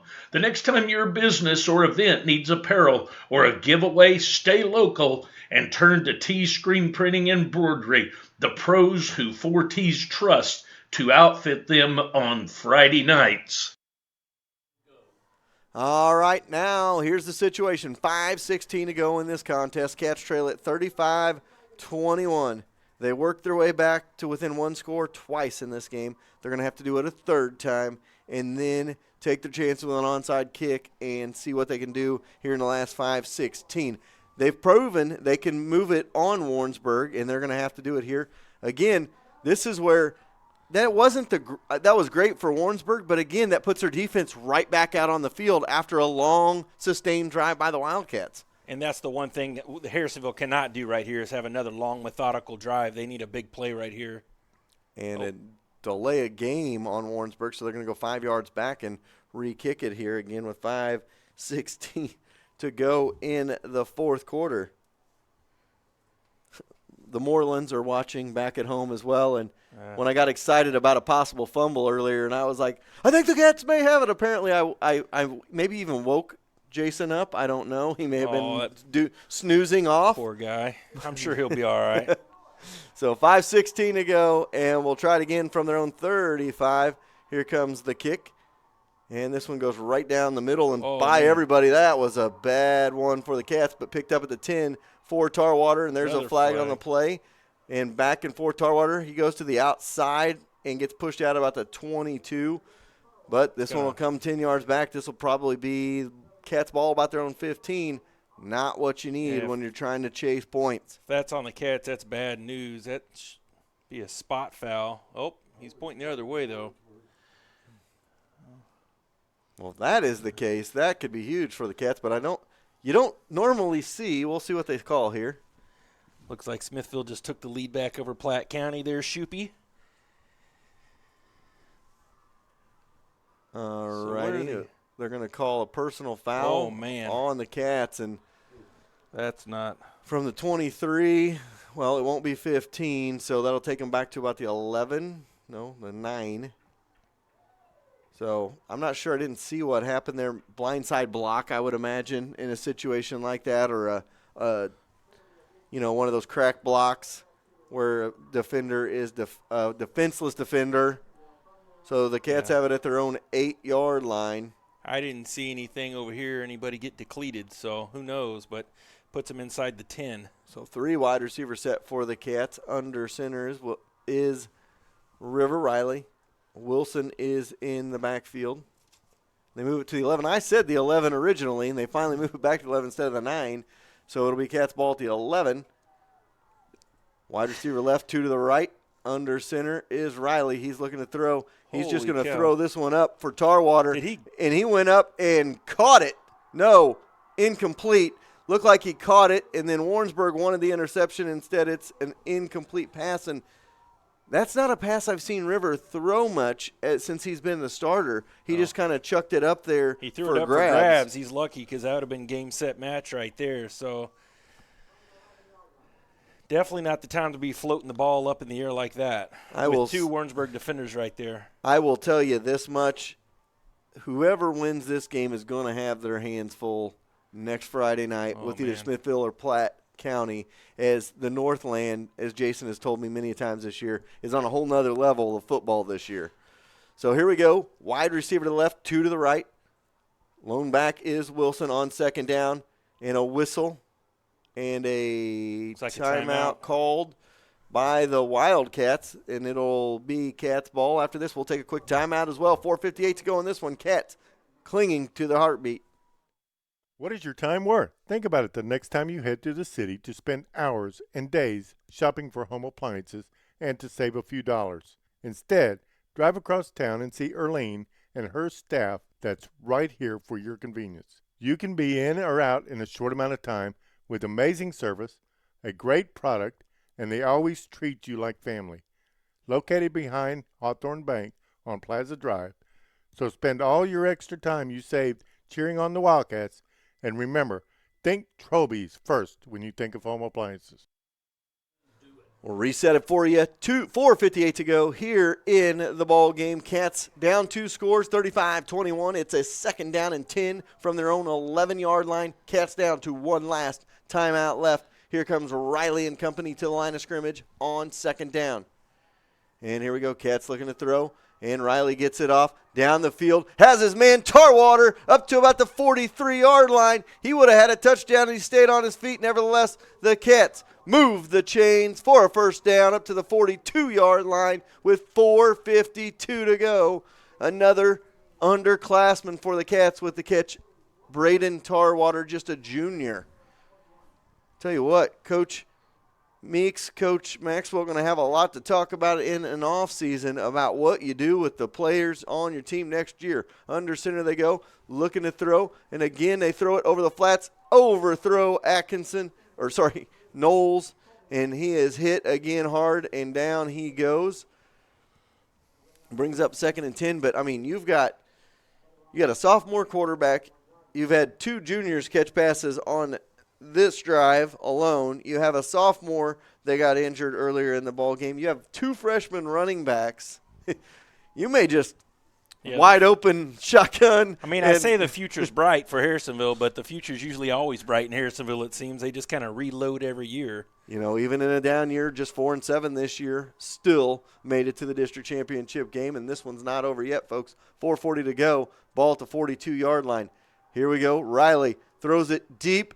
And I thought he hung on to that. I didn't know who had that. I thought maybe Percival had it, but then it looked like the defender had it. And the defender, he tipped it. It was like the tip drill, and it went right to the receiver's hands there, but he couldn't come down with the ball. So it brings up a 3rd down and 10. Cats from their own 41 with 4:33 to go. Clock will stop here as the Cats going to have to hurry here. Get the play from the sideline. Was another good deep ball he threw right there. He has a good presence in the pocket for a sophomore. And stuff like that just going to get better with age. Here we go on 3rd down. Throws this one up down the sideline. Did he come up with that to Colby Knowles? He sure did. Down to the 34-yard line. Colby Knowles with a catch. And the Cats continue to breathe, and that goes out of bounds, and that'll stop the clock with 4:24 to go in this one. Good news, I guess you could say, is that's the Troby's Maytag Home Appliance Center first down. Think Troby's first when you think home appliances is that touchdown run on the kickoff only cost about 10 seconds. So if they can score quickly here, they're going to have quite a bit of time. No, they didn't go out of bounds as the clock will roll with 10 now to go here in the fourth, down to the 33-yard line. And Riley looking to throw again. He's still throwing down deep. He has a man inside the 5 to the 1. Percival comes up with it down to the 1-yard line. And good on the Wildcat receivers to track those balls as they have been catching everything thrown their way tonight. 4:01 to go as the clock will wind here with 3:59 to go. Got to think maybe quarterback sneak right here if you're the Cats. Just squirt it in the end zone. And they got Christian Cooper in front of Jaden Wilson. And they're going to go with Jaden. Jaden, touchdown. Wildcats, 1-yard run, and we're back to a one-possession game with 3:42 to go here in this one. So we talked about it before the last time out. They had a faint heartbeat. It got a little stronger now, down by 1 score. That beat went from a to. Now they got to get that stop, or they got to get the ball after an onside kick. They got to do something here. 35-27 the score. The extra point coming up, so important for the Cats here. Kick is up. Kick is good. And it's 35-28. 3:42 to go in this one. We'll be right back. There are a million places to buy a used car, so why not go somewhere you know lives by the Show Me State motto? The staff at Show Me wants to show you that Show Me spirit. Excellent service, affordable prices, and even loaners while you get your cars serviced. With 2 locations to serve you in Harrisonville and Belton, they will put you in your dream car, truck, or SUV, and if they don't have it, they'll find it for you. So drive on over to Show Me Auto Mall and drive away with your next car.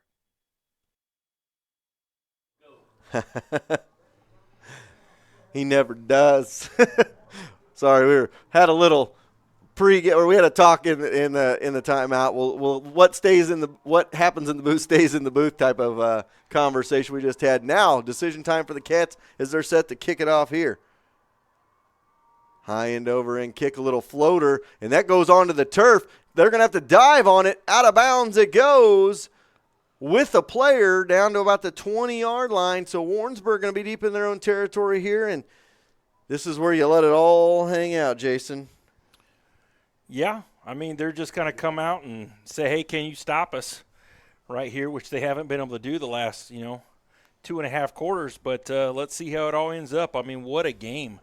What a game. 35-28. It's going to come down to this right here. So it'll be 1st and 10 Warrensburg.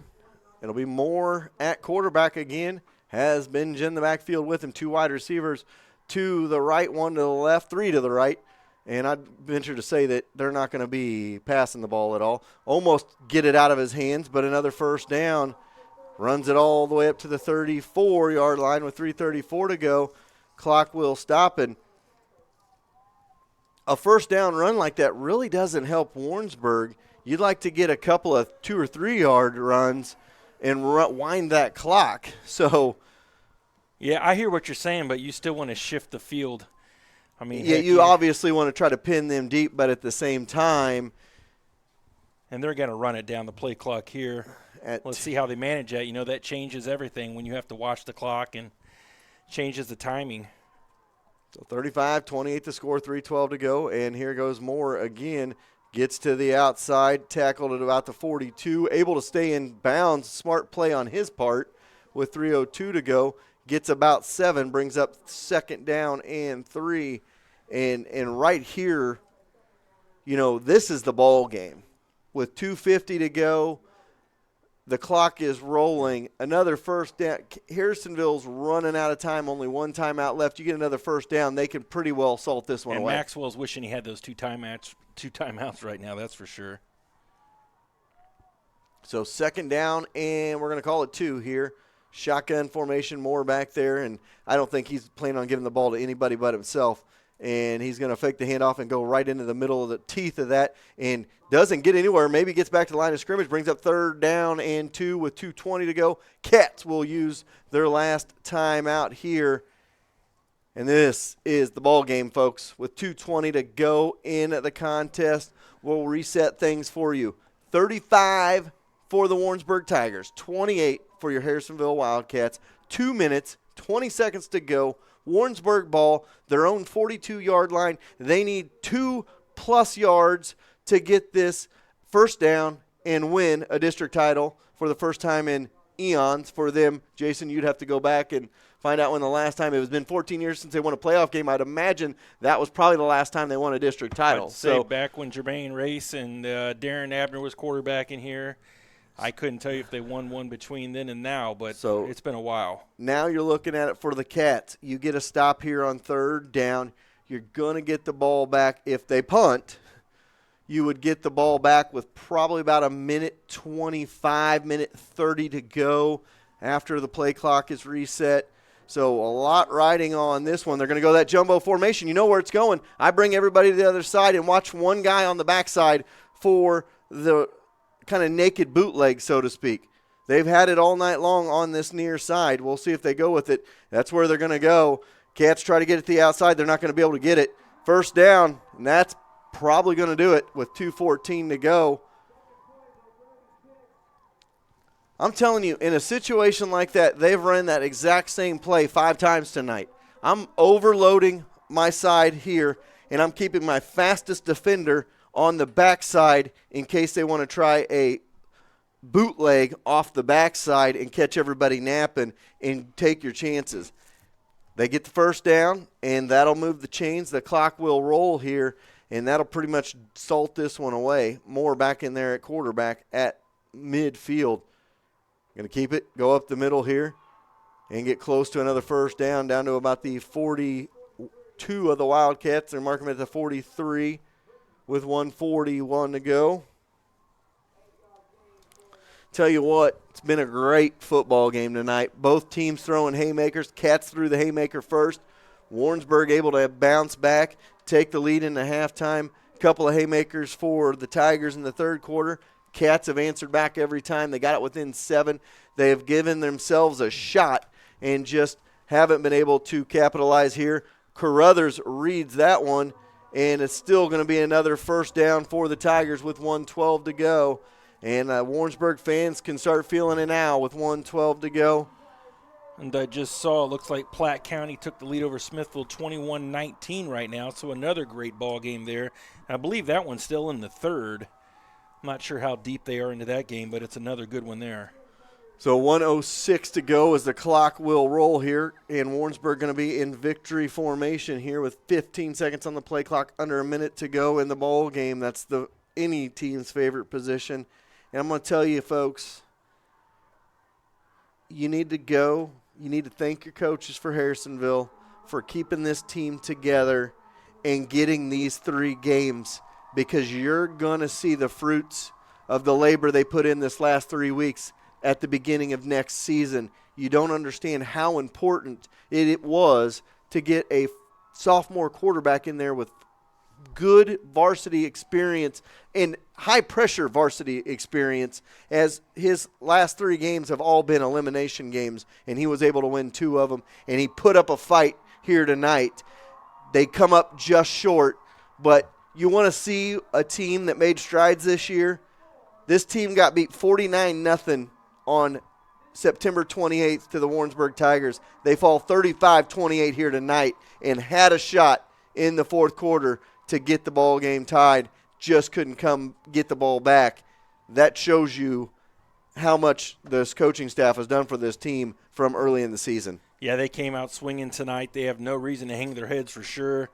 What a great performance by both teams tonight. Yeah, I'm very impressed with Harrisonville. I'm very impressed how he threw the ball all over the field as a sophomore, standing in the pocket and finding his wide receivers zinging all over the field. So I'm very impressed. Very impressed with Harrisonville. Like you said, coming back after losing 49-0 to these same Warrensburg Tigers. What a ball game. And losing one of your playmakers early on in the game as well. Forgot about that. So and I'll tell you what, I'm not acting as though Kennedy was like going to be one of the kid that missed it all, but you could tell a little spark went out of the Cats after Kennedy went out of the football game. You hope he's okay. very good athlete is Kennedy Atkinson, and he's a good basketball player too. So hopefully he can get things going for basketball. So we'll see. We'll take a timeout. We'll be back, wrap things up, wrap the season up for T's in football action. We'll be back after this.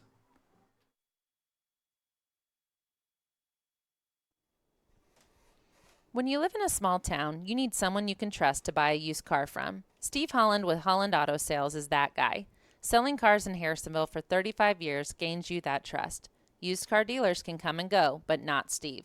Holland Auto Sales, with 3 generations of Hollands graduating from Harrisonville, means he will be here for years to come.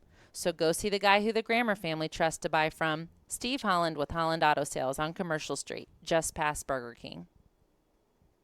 Teammates on a football field are a must. That's why Cameron Chenoweth of American Family and Lacey Dominick of Shelter Insurance are teaming up to give you options in the insurance market. They know you have choices, and they want to work together like the Wildcat football team to make sure you have the best insurance coverage out there. To see what their team can do for you, call Cameron Chenoweth at 816-380-3996 and Lacey Dominick at 816-380-2700. It's never too early to teach your little ones about finances and saving money. Sherwood Community Bank has plenty of options available for you to help kids save and learn how to manage money. Savings accounts can be started as soon as one is born to help teach them to save. Once they are behind the wheel, a checking account with free internet banking and a debit card could be there for them to manage their money. Sherwood Community Bank is there for the youngsters. Just ask Braxton. Go see them at Sherwood Bank. That's where my account is. Decisions on the football field must be made in a split second. When buying a home, it is quite the opposite. Let Carol Looney and her staff at American Heritage walk you through the process with ease. They will make sure buying your dream home doesn't become a nightmare. From the first showing until the keys are in your hand, go with the realtors that have called Harrisonville home since 1981. American Heritage Realtors, office located next to Sonic on Commercial, or go see them at americanheritage-realtors.com. All right, welcome back. Your final score tonight in this Class 4 District 7 championship game, 35-28. The Warrensburg Tigers over the Harrisonville Wildcats in what was a close contest. I think some people probably thought Warrensburg, they beat us 49-0 early in the year. They would go to an easy victory. Harrisonville was having none of it. Come out, punch Warrensburg in the mouth early. Warrensburg, the more veteran seasoned team, was able to bounce back, get a couple of scores, and bounce it back the other way. Cats played catch up the rest of the way. And, really, it comes back to the deferring of the kickoff at the beginning of the ball game, because they got those back-to-back possessions and were able to make it a 2-possession game. And when you got to chase 2 possessions, it makes it a lot more difficult. Yeah, and you think back, it was a turnover-free game. Nobody put the ball on the turf. I was for sure that was going to happen with the weather conditions. Ice-cold footballs out there. That was just an epic game, man. Both teams just kept coming back and forth and fighting it out. Harrisonville, like you said, came out early, punched Warrensburg in the mouth and said, "How's that feel?" Then Warrensburg came back from the second quarter on, and it just went back and forth. But I got to tell you, man, I'm Harrisonville. They've got a real bright future with that quarterback and all those playmakers all over the field, all underclassmen. They came out and fought their rear ends off tonight, and I'm proud of the Warrensburg Tigers for getting the district championship, but Harrisonville has nothing to hang their heads about. That was a great performance on their part. You're absolutely right. Great performance, and you talk about the future being bright for the Wildcats. I'll run down some names right now and go right at what Harrisonville has coming back. You look at wide receiver, Colby Knowles, Braden Tarwater, Kennedy Atkinson, all underclassmen. You look in the backfield, Jace Reynolds, a freshman, Josh Pesic, a freshman, your quarterback, River Riley, a sophomore. 2 of your better offensive linemen one's a sophomore in Trevor Campbell, one a junior in Brody Rogers. You look at both of those guys, and I'm going to tell you right now, just on the offensive side, that's guys you've got coming back. And you look at on the defensive side, a freshman playing significant minutes at middle linebacker. You had a sophomore at outside linebacker. And Brody and Trevor that I already talked about, they play on that defensive line. So, you talk about reloading. Down year for the Wildcats by their standards, their first non-quarterfinal appearance in 5 years, but they still got to the district title game. Valuable experience for these youngsters. And look at, next year, they should be started being talked about right away at the beginning of the year, even though they got that brutal 4-game schedule to open up. Yeah, and that just says a lot about the tradition they have there at Harrisonville. That says a lot about Coach Maxwell and his staff that he's built through the years. And it just goes to show, with the excellence this time of year from Harrisonville, getting back to the district championship this year in a so-called down year. And they came out here to Warrensburg on their home turf and gave them all they could handle tonight. So, like I said before, they've got a lot to look forward to going forward in the coming years. If I would say 2 turning points in this football game, let me give you 3. I'm going to start with the fumble that also was a chop block. We were able to protect the ball and maintain possession, but we had that chop block. We were down inside the 20 with a 1-score lead in the ball. That pushed us back 15 yards and ended up punting there. That's number 1. The second one I'm going to go to is Kennedy Atkinson going down with the injury. That limits your big playability.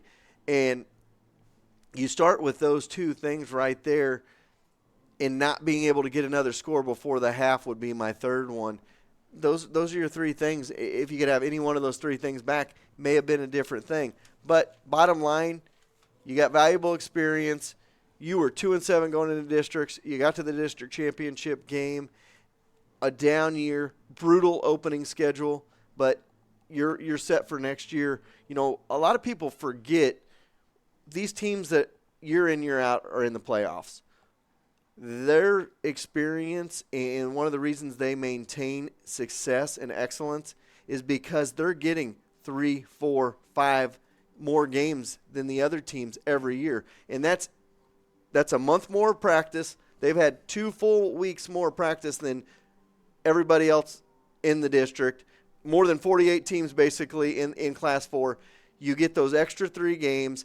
And that, Jason, that's one of those things that why these teams are good year in and year out, and you expect Harrisonville to come right back next year with the same. The only people who hate having excellent football programs are the basketball coaches, Chad. That's the only people who do not like the long seasons and extra practices with the football team. But, what can you say? Harrisonville, they're right here every year. It's a double-edged sword. Coach Mercer will be the first to tell you, your season gets off to a little bit more rocky. He wants them to keep rolling. It gets it off to a rocky start, but at the same time, you can't teach success.